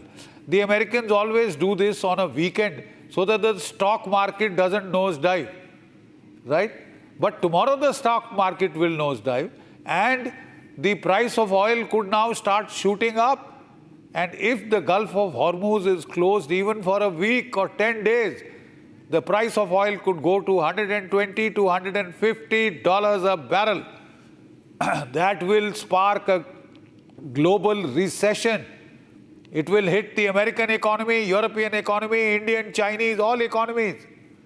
That is the threat that Iran is posing. I mean, people don't seem to realize this, that was the deterrent value of Iran's counteraction. And they have already started. So I'm not sure how well thought through this was. Like I said, even General Dan Kane, Chairman Joint Chiefs of Staff, had cautioned Donald Trump against it. Lots of American military analysts have been warning against the price that you may have to pay for this kind of a misadventure. There is some speculation that this has been done to keep Epstein off the headlines in America. Yeah. Sir, Burzin Wagmar is also joining us live. He continues to be with us. Burzin Wagmar is from the Center for Iranian Studies at U.S. London. Ariela Rosenthal continues to stay with us. Burzin, how are you reading the situation as it evolves in the Middle East? Well, what is going to happen will happen. And insofar as Iran is concerned, that they will take a scattergun approach towards raking in everyone and bringing in everyone as they possibly can to minimize impact on their home front and to, quite frankly, sensationalize and internationalize the issue, which is what they're doing with these attacks on Mina Salman Jufair in Bahrain, Kuwait, Al Dhafra in south of Abu Dhabi and elsewhere. But Iran is on borrowed time, and that is a patent fact. It is a paper tiger. From the 12-day June 2025 war to this morning when attacks took place in Tehran, and this morning's attacks at the Supreme Leader's complex, doesn't matter whether Khamenei is there or not, and indeed he isn't, because he's been subterranean for quite a while. But the Beit-e-Rahbari complex was attacked, the Intelligence Ministry was attacked, the Interior Ministry has been hastily relocated from Fatemi Square, which is downtown Tehran, elsewhere, and also the Parchin site southeast of Tehran. The new ballistic missile complex has been attacked, where, of course, they have been testing mounting nuclear warheads on conventional ballistic missiles. All these have been taken out, which tells you the stunning success and brilliant planning of joint American-Israeli forces. And neither of this would be possible without Iranian local intelligence on ground. And that is only possible because there are one too many disillusioned Iranians who are more than happy, just as last year, to lend a hand to external elements to unravel the regime. Now, that is a patent uncomfortable fact which nobody can escape. It happened exactly last year too, when its fixed radar installation capabilities were degraded, and to think that they didn't do anything to restore them, that these aircraft could casually come in this morning and do the needful and just fly off again. Okay, so Iran has sent off missiles to Mina Salman. That's the typical position that they take with these, shall we say, cosmetic gestures. But what of it? Nothing much is otherwise going to come out of it as such. In the last few minutes, unconfirmed reports have also mentioned that IRGC commander Brigadier Pakpur, who was responsible for the January protest murders and shooting of civilians, has been eliminated. And as well as General Ali Shamkhani, former Secretary of the Supreme National Council, Iranian Supreme National Council, he too, and one of Khamenei's right-hand man, has been eliminated. But these are unconfirmed reports, and I'm sure they will be corroborated in with the passage of time. Over and above the fact that the dreaded, vilified head of the judiciary, Ghulam Hossein Ejei, has also been known to be eliminated, who was primarily responsible for murdering Iranians in their thousands between December and the January riots that we saw. Yes. In fact, I'm getting in some more breaking news updates right now. Rakshita, any more updates that you're picking up? Getting in news of red alert in Tel Aviv. Right. We have somebody in Ashdod joining us live. Ariela Rosenthal is in Ashdod. Ariela, any updates you're picking up? Because we heard of missile explosions in Tel Aviv. Anything on your end? No explosions, but we do have alerts. And now I received alerts of deadfall drones that are coming from Iran towards Israel. So we receive, of course, these alerts every time that there is that the Home Front Command sees that there is an entrance of missiles or drones to Israel. As per Israeli media, the IRGC commander Mohammad Pakpor has also been eliminated. He had just replaced Salami, who was also eliminated, and it's been some 200 days, a little more than 200 days that he served as the IRGC commander. He has been eliminated as per Israeli media. But I'll just go across to Avishag, who is in southern Israel. Avishag, what is the situation right now? Is a red alert being issued Okay, Avishag will reconnect with us. Ariella continues to be with us. Also, I'll just go across to Major General G.D. Bakshi also, sir. With the situation now unfolding and, if we look at the broader picture, how much do you think that Iran has right now the strength or rather the power to tolerate further strikes and maybe counter now? Till when can it counter? Because so many of the neighboring states, it has also, it has violated the sovereignty of theirs as well. Well, that it had threatened to do from the very outset, that any state which permitted or facilitated American or Israeli strikes would be at the receiving end of their missiles. They had said so. The missiles have been quite accurately targeted. As the civilian was telling you, they hit the naval base only. Yes, the Americans have evacuated most of their bases and dispersed their people to conserve their casualties, but the bases are going to be hit very much. I found that we were expecting Iranian retaliation to go in, because they were saying they are locked and loaded. The moment the first strike comes, they will hit. But apparently a cyber strike has come at the outset, which has disrupted their communication. But Iranian missiles were already decentralized. Command and control systems were already decentralized in anticipation of decapitation strikes, right? They have learned their lessons from last year. If they haven't, it would be very amazing. But they have learned their lessons. So there are, second, third, fourth echelons already anointed as to who will take over from whom in case of this thing.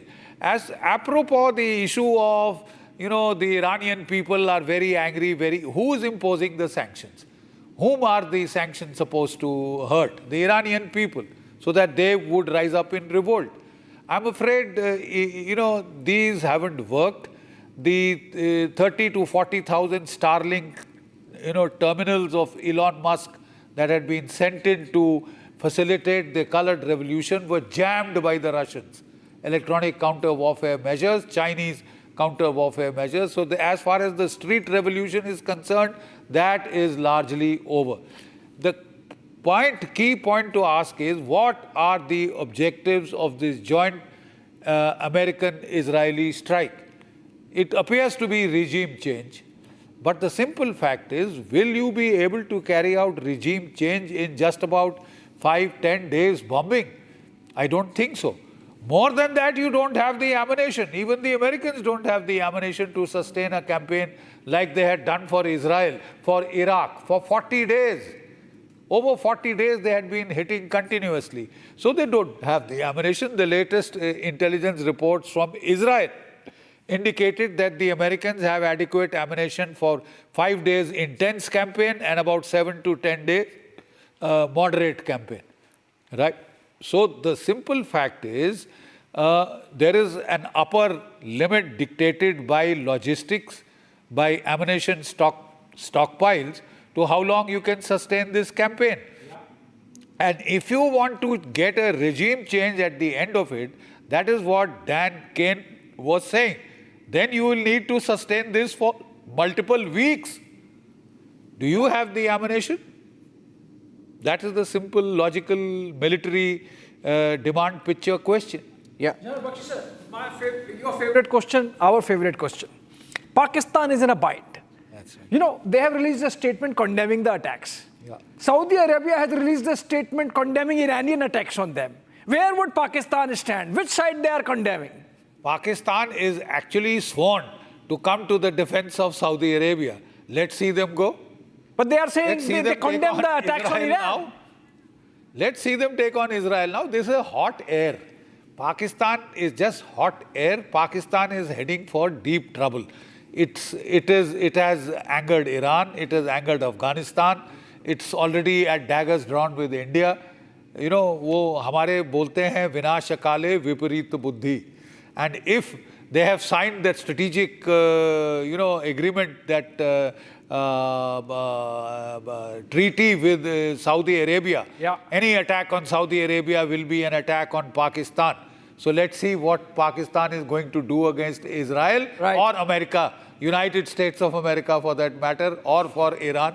I think damned if you do, damned if you don't. That's the situation of Pakistan, and we'll come back to it in a little more detail just after a short break, Niranjan. Yeah. Breaking for a break, coming back on Burzine, 2 minutes, Burzine, we're coming back to you. Or Burzine and Ariela, coming back to you in about 2 minutes. Taking a short break here.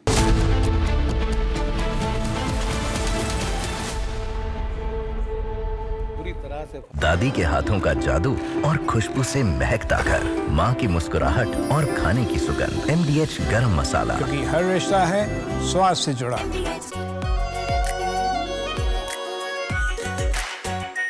Are pure shahi paneer masala, delicious, healthy, everyday.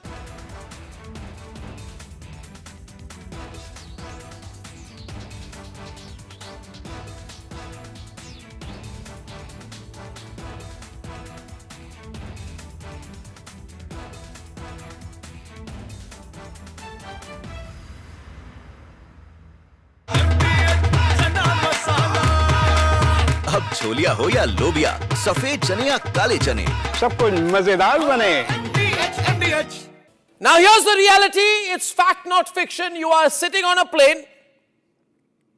You're boarding the plane in the national capital of India for Leh at 6:08 in the morning. It's a spice jet plane. 6 minutes into the take, against the backdrop of daybreak and a beautiful sunrise, you suddenly look to your right towards the wings and you see the flames of fire on the wings of the plane. Your plane is on fire. Ladies and gentlemen, these are real visuals. This is the reality that the Civil Aviation Minister does not want you to see. This is the reality SpiceJet does not want you to see. This is the reality DGCA does not want you to see. Because at the cockpit, at that very moment while you're sitting in the plane, there are calls of Mayday, Mayday, Mayday, Mayday. That is a flight emergency. The flight circles back. There's engine failure in one of the engines, lands at 6:49 p.m. Ladies and gentlemen, and as you get off the plane, you realize this is the same SpiceJet.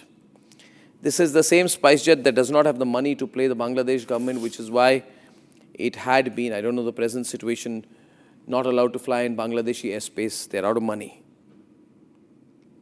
Who is the owner of SpiceJet? This is the same SpiceJet, ladies and gentlemen, when another SpiceJet took off from Patna to Delhi on 19 June 2022. It caught fire soon after taking off from the airport. Flames were seen on the left wing of the aircraft. 2 blades were bent. So you should see the visuals then and now, ladies and gentlemen. Then and now. Look at that and now. Ladies and gentlemen, a SpiceJet plane catches fire in mid-air in December. Ladies and gentlemen, I think this is 19 June 2022 and then now. And you are flying at your peril in this country. The government couldn't care less.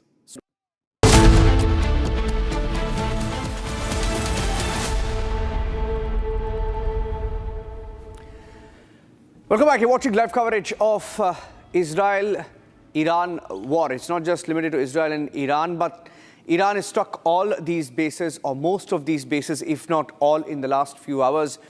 These are US bases in the Middle East. Let's go through them one after the other. The Muwafaq Salti Air Base in Jordan has been targeted. You saw the pictures coming from Jordan of missiles being intercepted. The Ali Al Salem Air Base in Kuwait also targeted. Pictures came in from Kuwait this afternoon. The Erbil Air Base in Iraq. We had reports come in and videos to show that Iran had fired ballistic missiles on Iraq as well. And this air base in UAE, the Al Dhafra Air Base, houses key US military. And that too was targeted.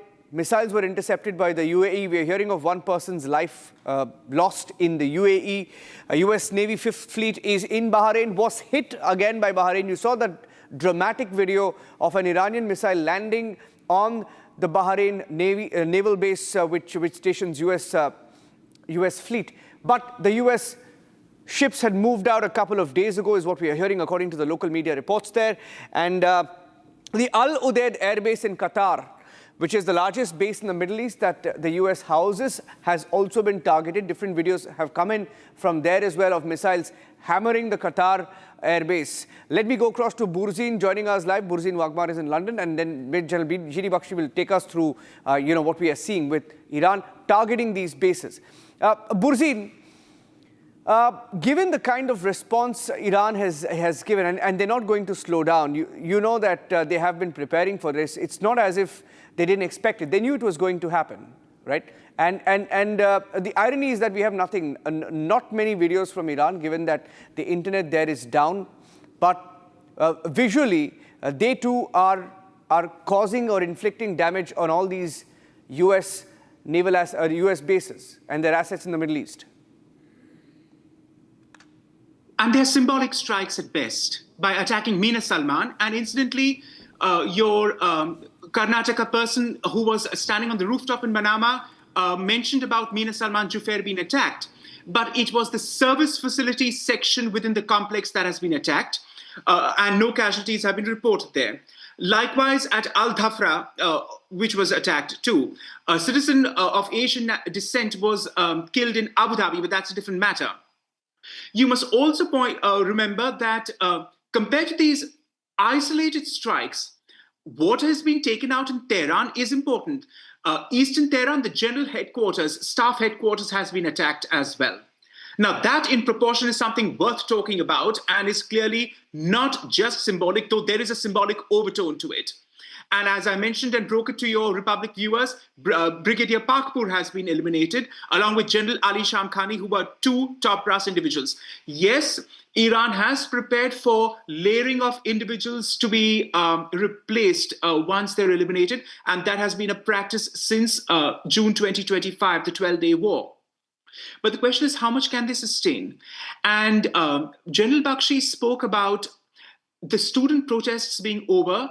I'm not so sure I'm so sanguine about that looking at the Iranian situation.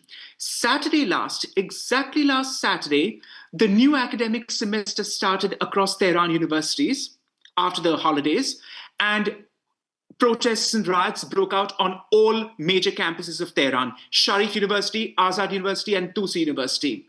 And that was on Saturday, when also a new seabed test missile was launched by Iran. Yes, the ballistic missile program has been continuing apace. In fact, one would argue, and I would also point out, that following the 12-day war attack on Operation Midnight Hammer, the sites at Isfahan, Fordo, and Natanz are largely inoperative.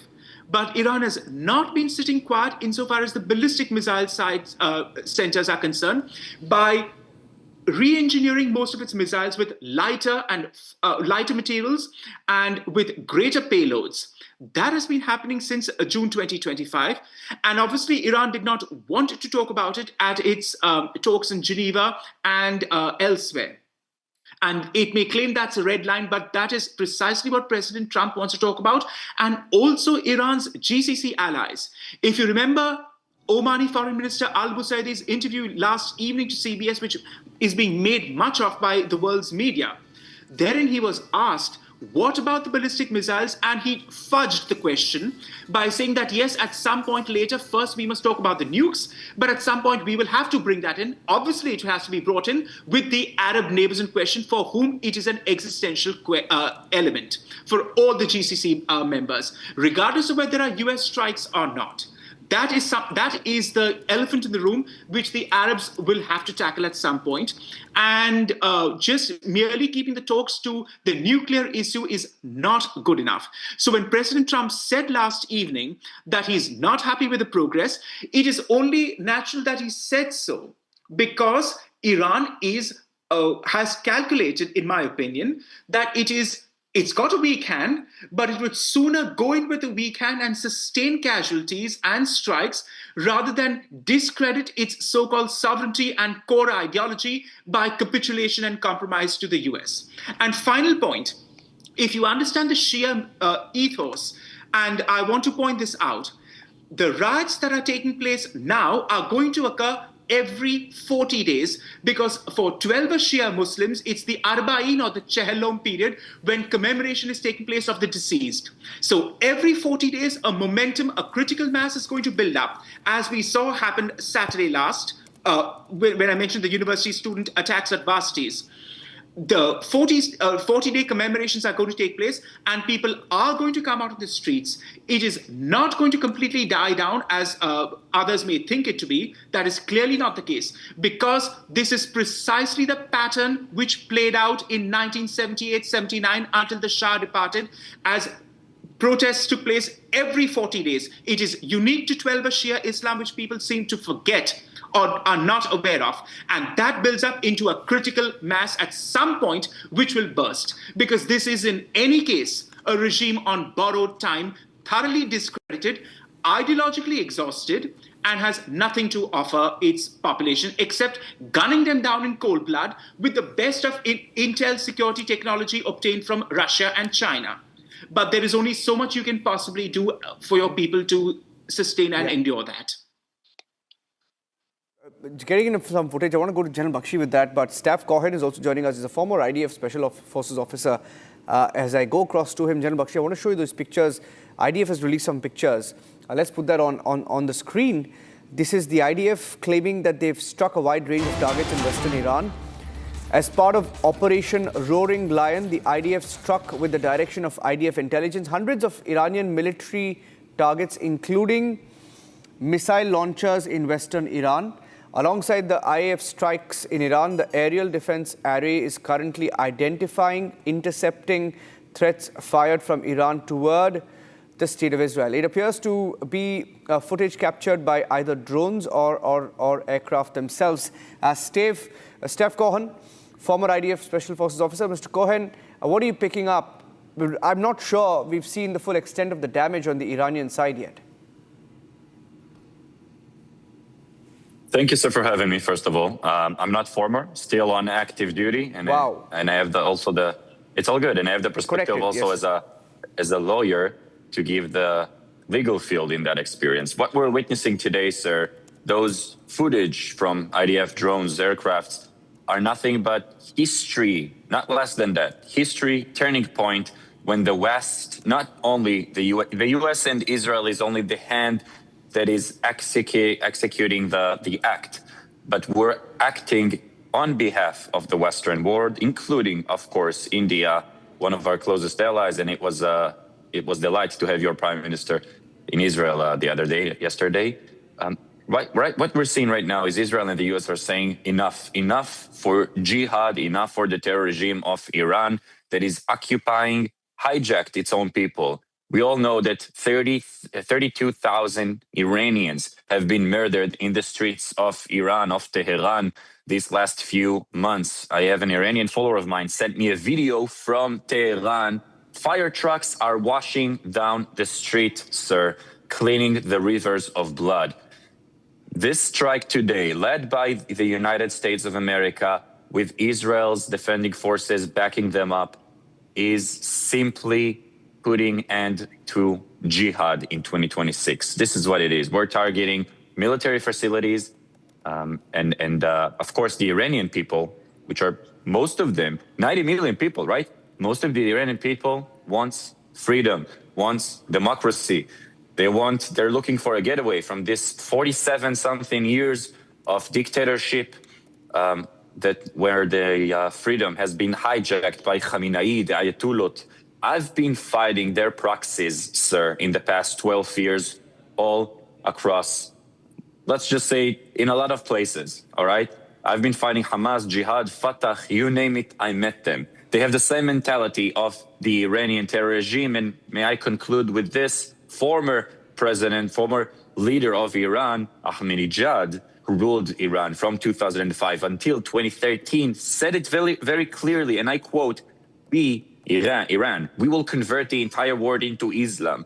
This is the Khilafah, sir, a very important word in Arabic, which means one global Islamic state. This is what the terror regime of Iran is after, a Khilafah, one global Islamic state. And this is what the U.S. and Israel are putting an end to this morning with those precise strikes. So, yes, go ahead. I'm getting in a breaking news update right now of the first confirmation of casualties. General Bakshi, 24 people killed in an Israeli strike in Minab. 24 people. Like I said, we don't know the exact extent of what is happening in Iran, but these reports are beginning to come in. New wave of blasts heard in Doha and Abu Dhabi. We are hearing that 24 have been killed in an Israeli strike on a school. We don't know. In Minab County, we are hearing that a school was targeted. That's what they're claiming, that IDF targeted a school. You want to respond to that? That's a specific charge being made on you. You're a serving officer, Mr. Cohen. Thank you for the opportunity. As an IDF Special Forces who have been fighting in schools and hospitals and you name it, in Gaza, in the West Bank, Judea and Samaria, I can assure you, terrorists, when I go into battlefield, I put on my uniform and you know that I'm a legitimate target to be shot at, right? I'm a soldier. Would you agree with me on that? But when I'm fighting my enemies, they're dressed up with civilian clothes, meaning sweatsuit, trainings, just T-shirts. You can never tell which one is a terrorist and which one is an innocent civilian. So when you're seeing that title, it could mislead many people, because what essentially what is happening is the terror regime of Iran using their proxies from within schools, assisted living facilities, hospitals, and they're using them as there is a video. There's a video, Mr. Cohen. Mr. Cohen, yes, there's a video. I have a video here. And I don't know this. It could be information warfare. It could be facts on the ground. I can't confirm because we're sitting here in Delhi. But I'm going by the reports that are coming in. And that's a video that came in from Minab and Iran, in what they claim that this is a school. I don't know, but you would perhaps be in a better position to respond to this. They claim it's a school. Absolutely.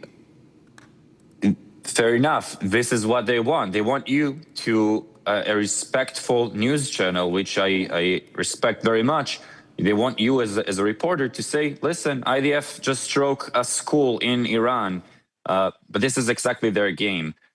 Those schools, those hospitals, that specific school, it's not confirmed for me yet. My source never told me that. So I don't have enough details to tell you about this specific event. But I can assure you that whenever you're seeing the IDF striking school, hospital, whatever it will be, it only because Hamas, Jihad, Fatah, terror regime of Iran, etc., the evil forces, used that school or hospital as human shield to work to terrorize the entire region. But the IDF, the only reason that you need guys like me, special forces, going inside buildings with pairs or maybe only 3 people sometimes at a time and not bombing the entire place is because we're being careful. You never need special forces like me if you would just bomb schools out of the blue for no reason.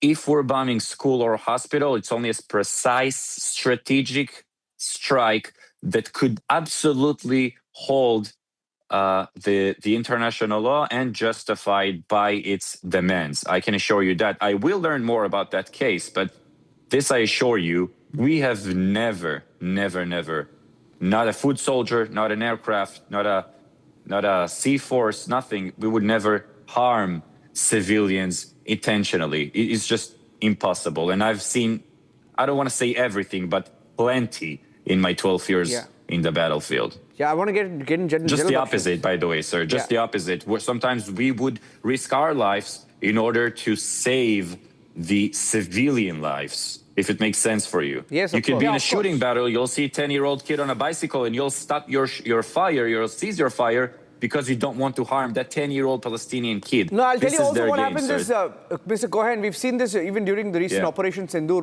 when we had this war with Pakistan and we pummeled them. All their guns and their artillery was placed close to civilian areas. Burzin is putting his hand up. Okay, Burzin, quickly, I need to go close to General Bakshi. Quick intervention, please. Yeah, Minab is on the southern coast of Iran near Hormuz and Karg Island. It is part of which is the Sunni belt of Iran, where Sunni Iranians live. And you can be sure that if this has been targeted, it's not a school, but a strategic location of the IRGC for some reason, who have some, it is a strategic asset. So Minab is not in Israel. It is in, it's exactly opposite the Musandam Peninsula of Oman, and it's on the southern coast of Iran. Okay, point taken. General Bakshi, you want to comment on that? There's also a satellite image, so I'll open that satellite image. I want you to speak over it. It's doing the rounds across the world right now of Ayatollah Khamenei's official residence reportedly completely destroyed. We have now a satellite image. We'll put that out. General Bakshi, I want you to speak to what our other commentators have been saying. And you saw those pictures if you want to respond to that, sir. I would actually like to focus more from the military point of view. Yes. On, when you put in a carrier battle group into a restricted waterway, then, it has no maneuver space. So we found that the Abraham Lincoln carrier battle group had entered the Straits of Hormuz. It was there for a number of days. And then the Iranians, along with the Russians and Chinese, started holding their exercises. They closed the Straits of Hormuz during that exercise. We found the Abraham Lincoln was very wisely taken out of the restricted waters of the Gulf of Hormuz. It is now off the coast of Oman, almost 800-900 kilometers away. But there are still 3 destroyers of the Arleigh class, which we find are still in the Straits of Hormuz. It would be interesting to see because the Iranians had put in a number of their anti-ship missile batteries onto the coast, the cliffs on the coast, the caves on the coast, and from where they were planning to engage American battleships. So far, we haven't seen any American battleship being attacked. But I thought this would be a thing to watch because, one, Iran has the anti-ship missiles. 2, it has the hypersonic missiles. 3, there were some reports that the Russians had given Kinzhals, which are hypersonic, and the Chinese C-302 anti-ship supersonic missiles. It would be interesting to see how the Iranians use them, purely from a military analyst point of view, how the Iranians do use them, what is their impact on restricted waterways, and they would like to inflict casualties on, inflict body bags on the Americans so that this war becomes unpopular back home. That was the tactic that we had seen in Vietnam. That is the standard tactic. But it would be interesting to see what use the Chinese missiles, the Russian missiles, and the Iranian missiles are put to in restricted waterways. Don't forget, last year, the Houthis had played merry hell into the shipping traffic in the Gulf of Hormuz. So they are threatening to close not the Gulf of Hormuz, the Red Sea. They are threatening to close the Red Sea again.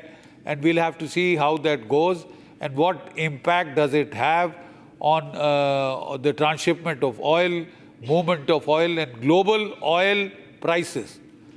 This has very wisely been done on a weekend so that the stock markets do not go into a nosedive. But even yesterday, the price of oil had gone up to $76 a barrel. That will have to be watched because that could generate a global recession, a global crisis, economic crisis. And the last card that the Iranians have is a threat for the closure of the Straits of Hormuz. They could mine it, they could sink a few ships there, they could attack with their missile boats, etc. And they have mines which are so-called intelligent mines, which could distinguish between warships and commercial vessels. So that is an aspect that we will have to wait and watch for. Yes. That could have a global impact on the global economy, American economy, European, Chinese, Indian, all economies would be affected if the Straits of Hormuz is closed. And if in those restricted waterways of the Red Sea, yes, Straits of Hormuz, we see missile attacks on shipping. Sir, I'm getting in a satellite image. I'd like to play that and get maybe Cohen's response to that. If I can see that picture there, Cohen, that's reportedly the satellite image of the Iranian Supreme Leader Ayatollah Khamenei's residence this morning after the strike by Israel, right? So is there confirmation of where he was, whether he was there or not? What do we know? What are you hearing? I mean, because you claim the commander was killed, but there are reports that he wasn't. There are different, a lot of information warfare also ongoing. So what are the facts? What are you saying on record now? Unfortunately, sir, I'm not authorized to give any information that I know of, and the IDF has not approved just yet of who has been eliminated and who has not. I wish I could, because I want to share that information, but unfortunately, I'm not authorized. But I will say this, sir. The strategic, precise strikes of the supreme leader of Iran, who hijacked 90 million Iranian good people, most of them, are the living proof of what Israel is truly after. And this is to free the Iranian people from the terror regime. Once Khamenei, the Ayatollah regime, will fall, you'll have vacuum of power, massive vacuum of power. And many armed militias will take over. They'll try to take the throne, if you will. This could lead to a bloodshed. So what I would personally focus on is the day after. Because rest assured, sir, one way or another, jihad will fall. The terror regime of Iran will fall. There is no room in 2026 for destruction, for jihad, for terrorism. This is pure fact. Light always beat darkness. I want to know who is it, that person that will sit on that throne on the day after, because they'll have a verge of civil war to stop. Yeah, getting in reports of blasts and explosions in the southern Iranian city of Shiraz. So Shiraz is a city in southern Iran, and we're hearing of more explosions there. The Shiraz is in south-central Iran. Okay. Getting in another video right now of an impact of an Iranian missile striking the U.S. base or close to the U.S. base in Kuwait. Now, this is what we are hearing. Let's play the video. إيراني. لا إيراني لا. الدائر السابع الملك فهد مضروب الشارع. شوف الملك فهد الشارع مضروب. الدائر السابع الملك فهد مضروب الشارع. شوف الملك فهد الشارع مضروب. الدائر السابع الملك فهد مضروب الشارع. شوف الملك فهد الدائر السابع الملك فهد مضروب الشارع. شوف الملك فهد الشارع مضروب. الدائر السابع الملك فهد مضروب الشارع. شوف الملك فهد الشارع مضروب. الدائر السابع الملك فهد مضروب الشارع. شوف الملك فهد الشارع مضروب. الدائر السابع الملك فهد مضروب الشارع. شوف الملك فهد الشارع مضروب. Okay, so we're getting more details right now. Getting in more details of the retaliatory strikes that continue. IRGC, Iran claims that a new wave of drones have been launched towards Israel. That's the latest coming in. Explosions reported from the southern city of Shiraz in Iran. And we're getting in also a picture right now that I can see of a missile that's been intercepted in Kafar Manda in Israel in the occupied interior. Now that's a picture that's coming. I'll just open that up in just a bit. Okay, let me open that picture. Okay, Bursin, if you want to come in, I mean, we hear that Donald Trump is going to make an announcement, perhaps speak to his country. What are you expecting when he speaks? There was a brief message that came in this morning detailing the operation, but do you think they've got some big names this morning? Yes, as I've given some big names already to you, of General Ali Shamkhani being vaporized, as well as Brigadier General Pakpur. So those are two top brass individuals, and you can be sure more will fall like nine pins. Mr. Cohen may not be in a position to comment as a serving officer, but I could comment from Iranian studies. Khamenei was not at his residence in North Tehran, which is known as the Bayt-e Rahbari, but he was outside Tehran and obviously bunkered. So that answers your direct question of where Khamenei was. He's not in Tehran as we speak. So he's very much still out and about and alive. Likewise, Mojtaba Khamenei, his son, who is supposedly said to take over at some point in the list of individuals that he has put out since last June, when the first attacks were set to come against him. And he is an important linchpin with the Revolutionary Guards and others, and a corrupt security oligarch in his own right as such. What President Trump would want to mention in this upcoming address would be to afford encouragement and moral support to Iranians, that finally it has come, which is what he pointed out in his initial address this morning in the early hours, that you have a chance of a lifetime, once in a golden opportunity lifetime, to dismantle this 47-year regime and seize your own destiny in more ways than one, which is what Iranians need, since they've been captured by what is an unrepresentative government, a police state since 1979. So that is to be expected. What we've not discussed so far are also what has happened in the last week when Kurdish rebels in western Iran and the Jaish al-Adl, the Baloch Sunni group in southeast Iran, in Sistan and Balochistan province, have also said that they are willing to join the opposition and protests against the regime in Tehran. That will be an important development, because both groups, apart from the sectarian aspect of being Sunni and Shia and the stark divide between both have felt the heavy hand of a Shia government, which has treated Sunni minorities abysmally since 1979, over the last 47 years, despite being an ostensible Islamic republic.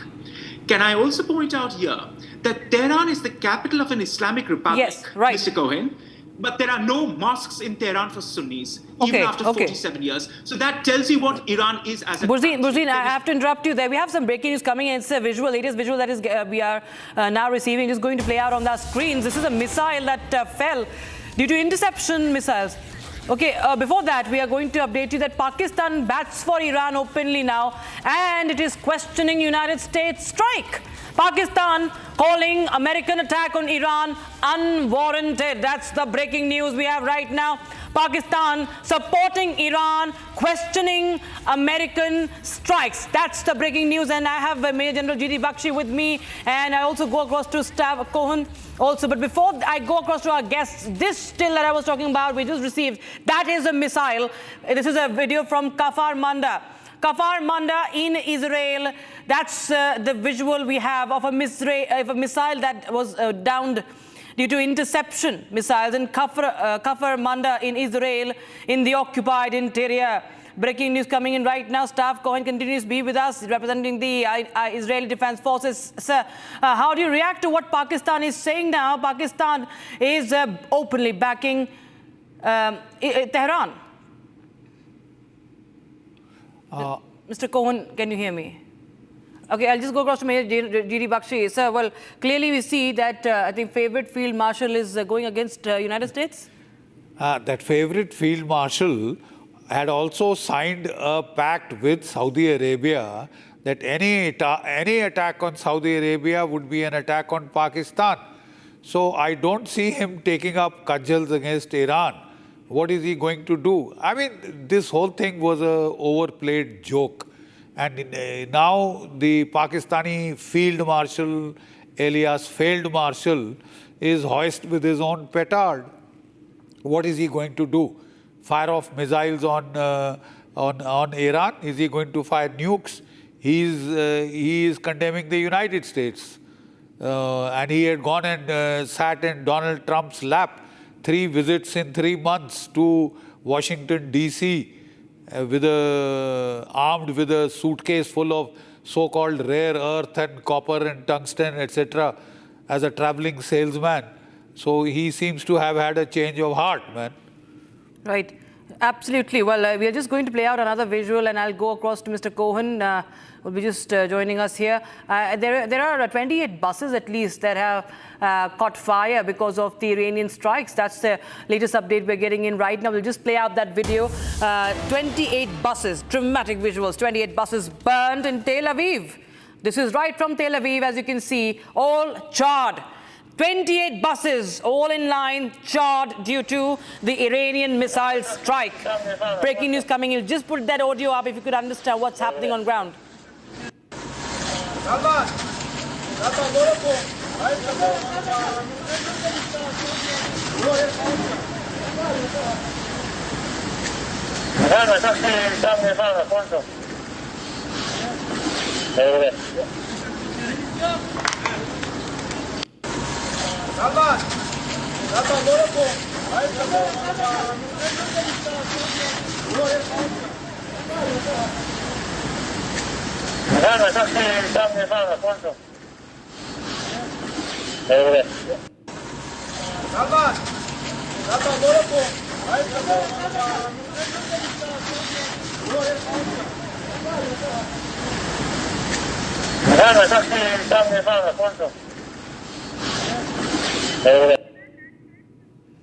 Right, so that was, those were the visuals coming in. And, General Bakshi, we can clearly see, right, the state of affairs in Iran right now. The Iranian strikes have caused much damage within Israel, and in a city like Tel Aviv also. And what we are learning from cities like, like Haifa as well, there's been immense damage. I only hope and pray these buses were not occupied, because we wouldn't want to lose Israeli friends. But the simple fact is that even last year, the Iranians had fired about 550 missiles onto Israel, and media reports indicated about $50 billion worth of damage. So towards the end, they seem to have gotten their act together in terms of penetration ability. Israeli success rates in interception were as high as 97 to 98%.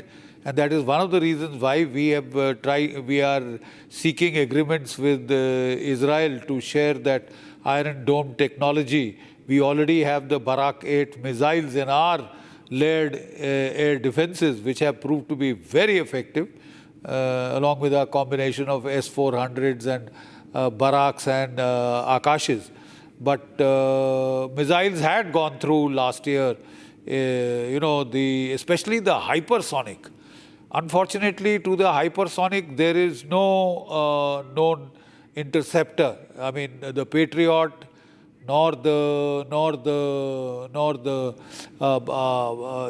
THAAD has been known to be able to intercept Russian hypersonic missiles in Ukraine. Right. So these could be a problem area. This could definitely be a problem area. This is a big problem. This could be a big problem because I think Iran is now warning. Iran has issued a warning that there is no red line now.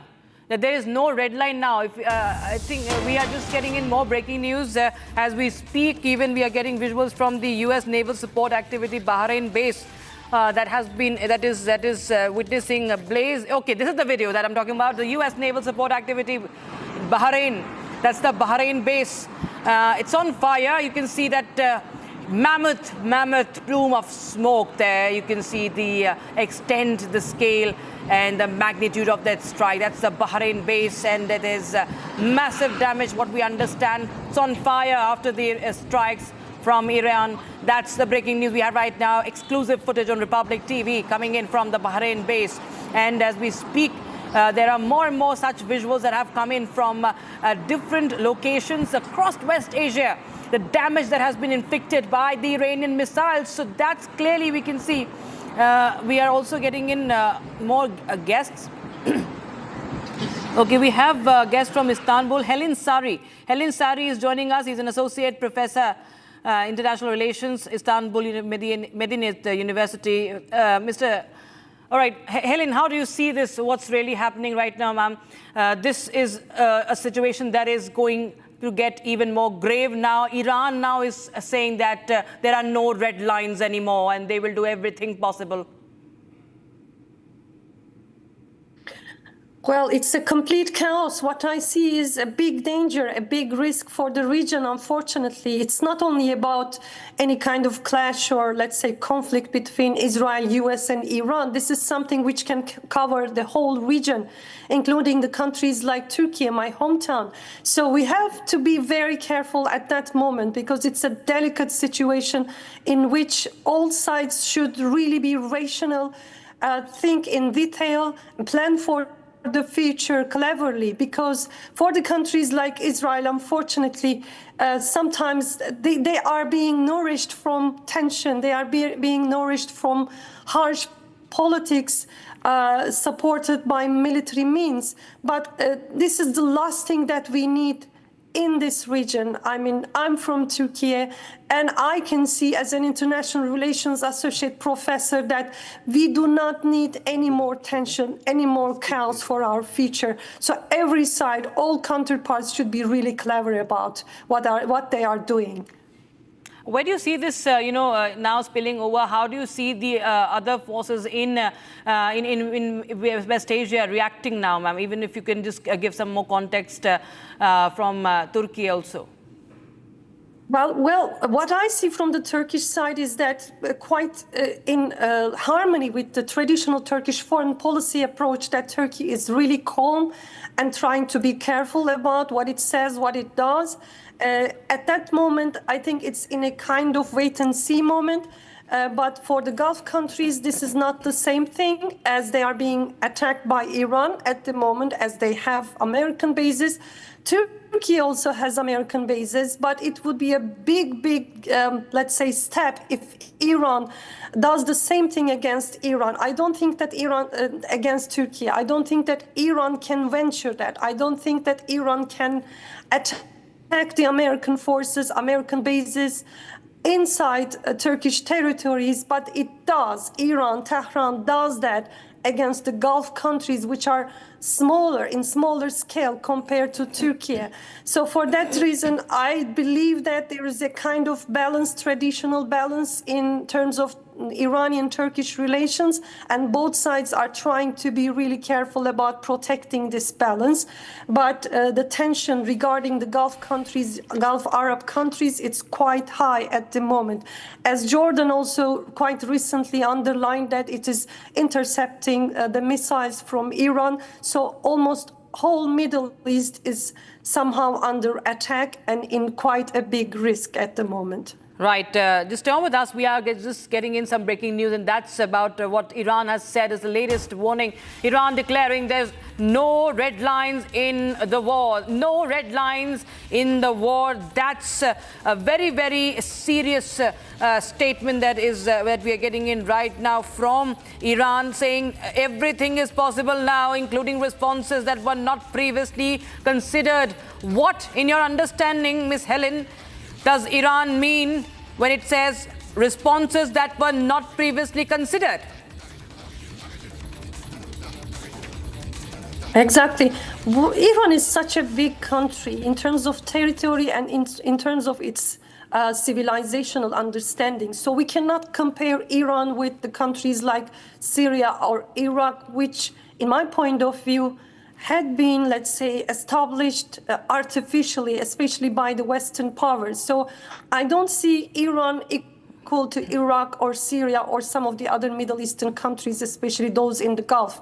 So what I see from Iran is that when they say that there's no red line, they can venture many things which are unexpected. But again, I also would like to underline that hopefully this will not cover any attack against Turkey. Turkey is a traditional Western ally. It's a part of the NATO alliance. Right. So it would be a big risk to attack a country like Turkey. Regarding the rest of the Middle East, unfortunately, as I said, a big risk is going on. As Iran says, there's no red line. So I don't think that the Iranian side would take any steps backwards. They will somehow further their steps. They will force for the extremes, because despite the continuing negotiations, peace negotiations regarding the future of the nuclear deal, the United States and Israel didn't find that enough, and they moved on militarily against Iran. Right. Mr. Magmar, what do you understand from Iran's latest statement that the red lines, there are no red lines anymore, and they will consider options that they have not considered before? It is all of a piece with what they have been saying and which we have been seeing from Iranian studies. And your guest from Istanbul is absolutely right. I concur with everything she said.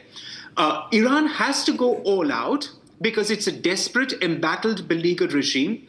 practically on its last legs, existentially speaking. So that is what you saw in these nuclear negotiations, where capitulation or compromise with the US was a sign of weakness that would discredit it in its eyes of its own population. Not that it needed any more discrediting, since it was tantamount to questioning its core ideology and sovereignty on questions of the nuclear issue or the ballistic missiles, which is why we've seen the talks drag on. And therefore, taking this approach of bringing in or sensationalizing and expanding the arena of operations by targeting GCC countries who are necessarily smaller, weaker, more vulnerable on this side of the Persian Gulf, and have always traditionally felt the heavy hand of Iranian destabilizing influences in their history since the 1979 revolution, is what we see happening. Iran would think twice before taking on a nation state like Turkey, like itself, but it can do with these, well, shall we say, artificial Arab states like Bahrain, Qatar, Oman, UAE, because they are just not smaller, but also weaker. And like I said, Iran has interfered in their affairs in more ways than one, like creating insurrectionists across Bahrain and in Saudi Arabia with Hajj riots and the rest of it. So it can play havoc with them, which is why Iran has been a millstone around their necks for the last 47 years. And although these regimes may not publicly state so, they would be more than happy to see the back of this dispensation in Tehran. Remember, Israel is the least of it. We tend to constantly focus on Israel and this Iran-Israel existential war, as it were, on the nuclear issues and so on and so forth. But we always tend to forget that the GCC states would heave a sigh of relief across the Arab world if this dispensation in Tehran were to collapse. That should never be forgotten. Right. General Bakshi, before I just discuss with you this, what Iran has said, the other update we are getting is that Saudi Arabia has also issued a statement condemning this attack, condemning what Iran has done, and has also warned of grave consequences. What it calls is the continued violation of state sovereignty and the principle of international law. So Iran now says that it's not going to step back, that it's going to get worse from here. How do you read into the situation now? Look, Iran had made that declaratory statement from the very, early days of this conflict that should any attacks come to it from American bases in any of these Arab countries, then they had the right to retaliate in self-defense, and that is precisely what they have done. And one does notice that these strikes have been pretty precise, in the sense that they have attacked only the American bases per se. This picture that you are showing, this looks like that they have hit some oil installation.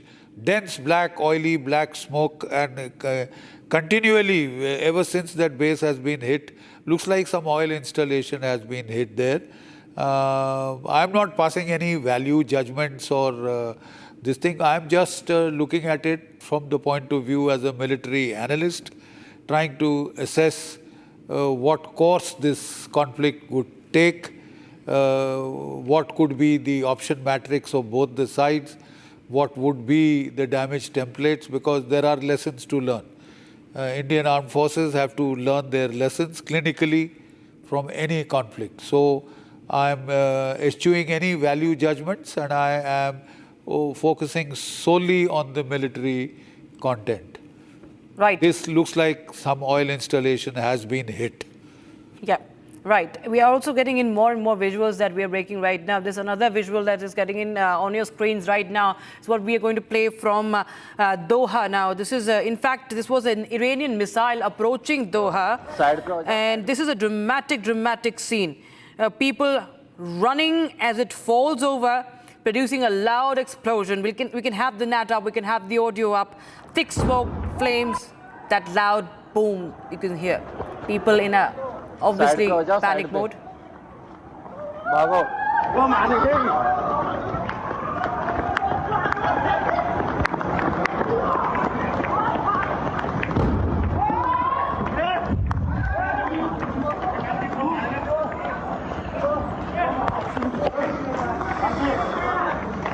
my God.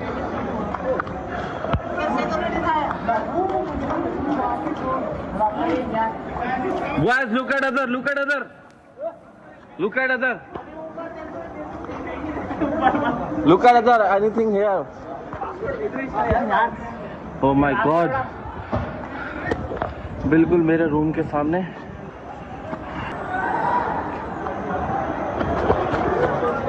Side पे हो जाओ, side पे. भागो.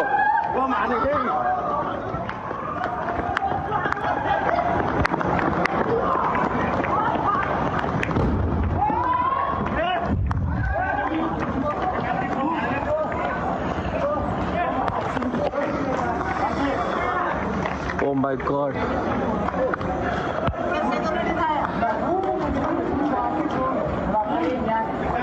Guys, look at other, look at other. Look at other. Absolute state of terror. It's a very terrifying video there, General Bakshi. We just saw that it's in a civilian area, we understand, where this missile has been, I think it was approaching Doha, and that's a visual that has been made by someone, an individual on ground. And it's a dramatic video, sir. How do you analyze that video, sir? Once again, I noticed the very dense, oily black smoke. Yes. Either the target was an oil installation or possibly some oil tank. Because when we had hit the Karachi harbour in 1971, our Navy and Air Force combined attack, we had oil plumes like this, black, jet black, oily, and continuing for a very long time. That's all that one can say. But the Iranians are hitting back. Yes. Unfortunately, but that is it. In fact, an Iranian student has also been killed in a missile attack. This happened in Aviation in Iran. We'll just play that video out where there was... it's a photograph, in fact, where we see, of course, there's very little information that is coming in from Iran. But yes, the latest we have is that an Iranian student has been killed in one of the strikes amidst the aggression that continues there. This is the footage you can see. There's been blood spilled. And of course, we advise viewers discretion on that. This disturbing visual there. You can see one person lying on the ground and people surrounding him. This is a student, what we understand. It's a student, as per reports, who was killed in this missile attack on Abiek in Iran amid the Israeli-US Iran-Israel-US aggression that is continuing right now. So yes, we can see that even in civilian areas, General Bakshi, that these strikes are inflicting damage. They certainly are. They certainly are. But the sad part is that from the looks of it, this is going to continue for a couple of days now. Initially, there was talk that, in the Iraq campaign of 2003, the American bombing campaign had continued for almost 48 days around that period. There were 6 American aircraft carrier battle groups in that region then, 6. Today there are 2. And the weapon stockpiles are not sufficient to last more than 10 days. So quite obviously, beyond 10 days, both sides would have fired off what they have. And hopefully peace will descend. But if the Iranians carry out their threat of the closure of the Straits of Hormuz, well, then I'm afraid the global economy is in for trouble. We are heading for a global recession. If the price of oil shoots up to $120, $150, $200 a barrel, all countries are going to suffer. The global economy is going to suffer, including the economy of the United States, of China, of Europe. So we do hope that better sense will prevail. And like I said, India is one country which has good relations both with Israel and Iran. Frankly, we are well placed now to have a ceasefire for Donald Trump rather than the other way around, as he has been claiming. Right. I'll just go across to Helen again. She's live from Istanbul. Helen, well, these are multiple visuals that we're getting in. An absolute state of terror you can see on ground. You see the civilian casualty in Iran. There's a student who's killed in a strike. In Doha, you can see a missile when it's approaching Doha in Qatar. There's absolute terror, chaos, and we saw people running for life, running for cover there. And, this situation is quickly unfolding, and it could be even worse than what we are just seeing, because even in Iran, we do not know, because it's very controlled.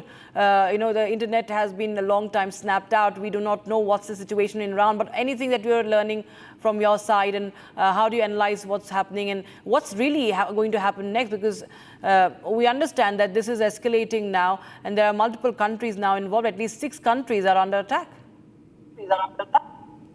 Exactly. So this is a kind of, let's say, controlled tension by the United States and Israel, trying to push Iran to make many more concessions at the table, which they couldn't get up until now. But as far as I know, Iran is not such a country that you can easily make bow to the Western interests, let's say. I mean, we're talking about Israel, which is a country that is totally being denied by Iran. Iran somehow thinks that Israel is null and void. It's not existing at all. So how can we expect Israel or the United States, a close ally of this country, a big protector of this country, let's say, to make Iran bow other than military means? I mean, they are making calls to the Iranian nation to topple their regime, which is unfair, which is not clever, because we know the other stories in Iraq, in Afghanistan, in Vietnam, in the past, in which the United States failed. I mean, it's easy to topple regimes, but the biggest game, biggest challenge starts after toppling the regimes, because the West, especially the United States, is not and has not been capable of establishing new, healthy, durable regimes for the future. They couldn't do that in Iraq, unfortunately. They couldn't do that in Afghanistan. They couldn't reach their targets.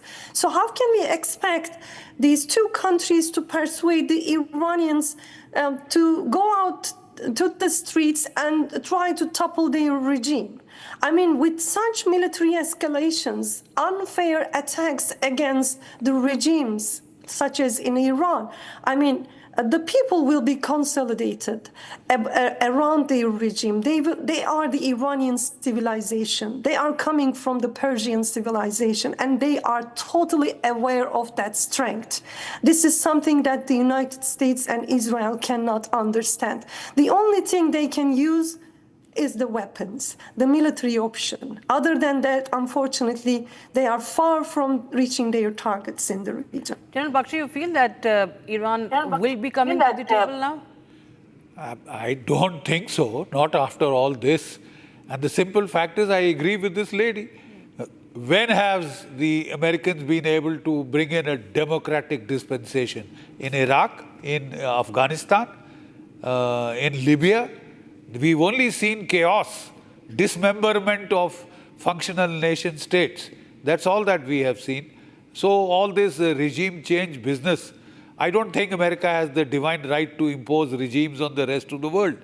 Leave it to the people of that country to decide what kind of regime they want. It's their choice. It's not America's choice. And has it worked? More importantly, has it worked? The American, spent a lot of blood and treasure in Iraq. And at the end of it, they had to leave after 8 years, having wasted a lot of precious lives, lost a lot of precious lives, and lost trillions of dollars. Same with Iran. Same with Afghanistan. 20 years, and then, I mean, that route, the way they fled was pathetic. Libya, what has happened to Libya? It was a very, very vibrant, it may not have been a democracy in the real sense of the word, but at least they were a prosperous nation. What are they now? What have they gained from that American intervention? Just destruction of a nation state. Yeah. So I don't quite buy that nation state deconstruction argument. It's specious at best, and the results on the ground have been horrible for the people concerned. Right, sir. Absolutely. In fact, we will just get more information to our viewers. There are students, a rise in the student casualties, at least what Tehran claims, but they are not telling about what Israeli media is saying about the elimination of the army commanders and the one behind the nuclear program. We'll get more information on that after this very, very short break. I thank Major General G.D. Bakshi and Ms. Helen for joining us here on Republic TV. But Republic TV's continuous coverage on this escalating situation continues. We'll be right back in a short time.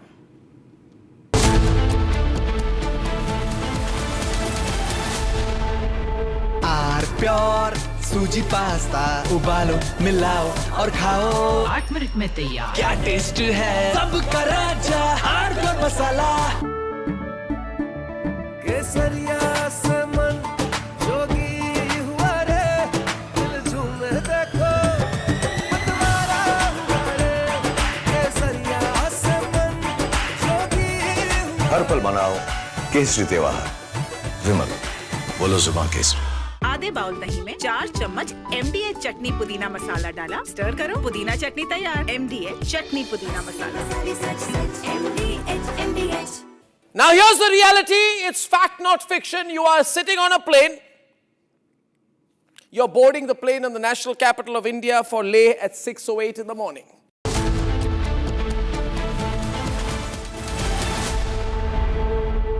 थोड़े में ज्यादा स्वाद ये तो है इसकी खास बात। वाओ मामा क्या स्वाद है? अरे मेरे राजा सबका राजा और मसाला केसरिया से मन जोगी हुआ रे दिल झूमे देखो मतवारा हुआ रे केसरिया से मन जोगी हर पल मनाओ केसरी त्योहार विमल बोलो जुबान केसरी MDH की देगी मिर्च देगी मिर्च का तड़का अंग अंग फड़का MDH की देगी मिर्च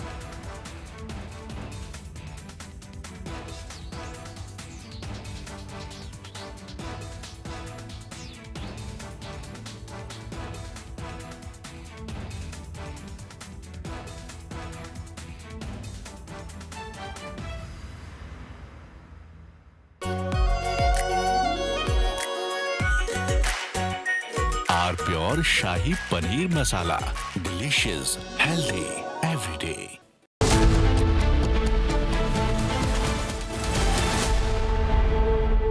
ये है सीक्रेट रेसिपी MDH का जीरा सिप जल जीरा मसाला सिप सिप जीरा सिप MDH का जल जीरा सिप MDH का जल जीरा SIP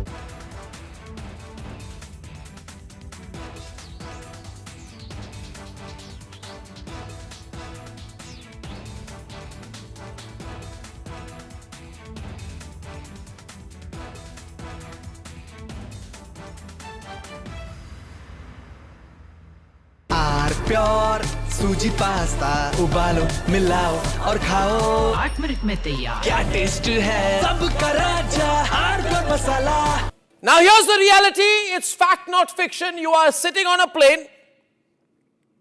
You're boarding the plane in the national capital of India for Leh at 6:08 in the morning. It's a SpiceJet plane. 6 minutes into the take, against the backdrop of daybreak and a beautiful sunrise, you suddenly look.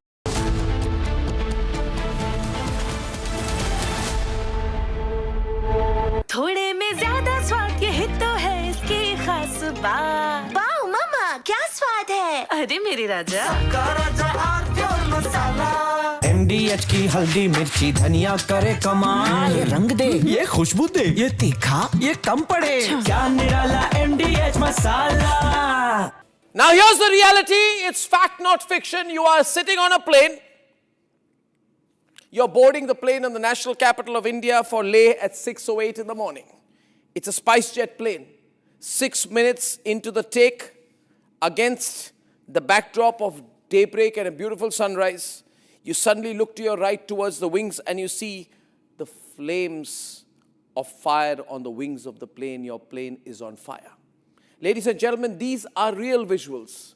This is the reality that the Civil Aviation Minister does not want you to see. This is the reality SpiceJet does not want you to see. This is the reality DGCA does not want you to see. Because at the cockpit, At that very moment, while you're sitting in the plane, there are calls of Mayday, Mayday, Mayday, Mayday. That is a flight emergency. The flight circles back. There's engine failure in one of the engines, lands at 6:49 p.m. Ladies and gentlemen, and as you get off,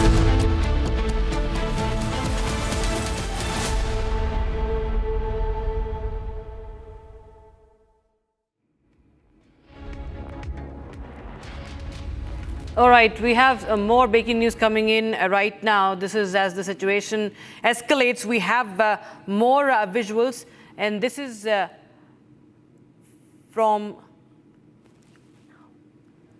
Okay, multiple visuals are coming in. We'll just put a location. Okay, we're getting in some breaking news. Students have also been killed in Iran, what we understand. And one of the Oman foreign ministers also. Okay, we have a reaction from Donald Trump also, what Donald Trump said about this operation. Please take a listen into that.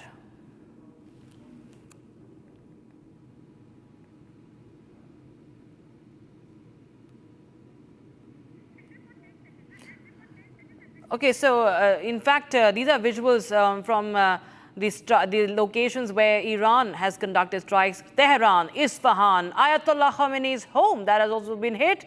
We see all these visuals from across Iran where the U.S. and Israeli forces have conducted strikes and there has been heavy damage inflicted.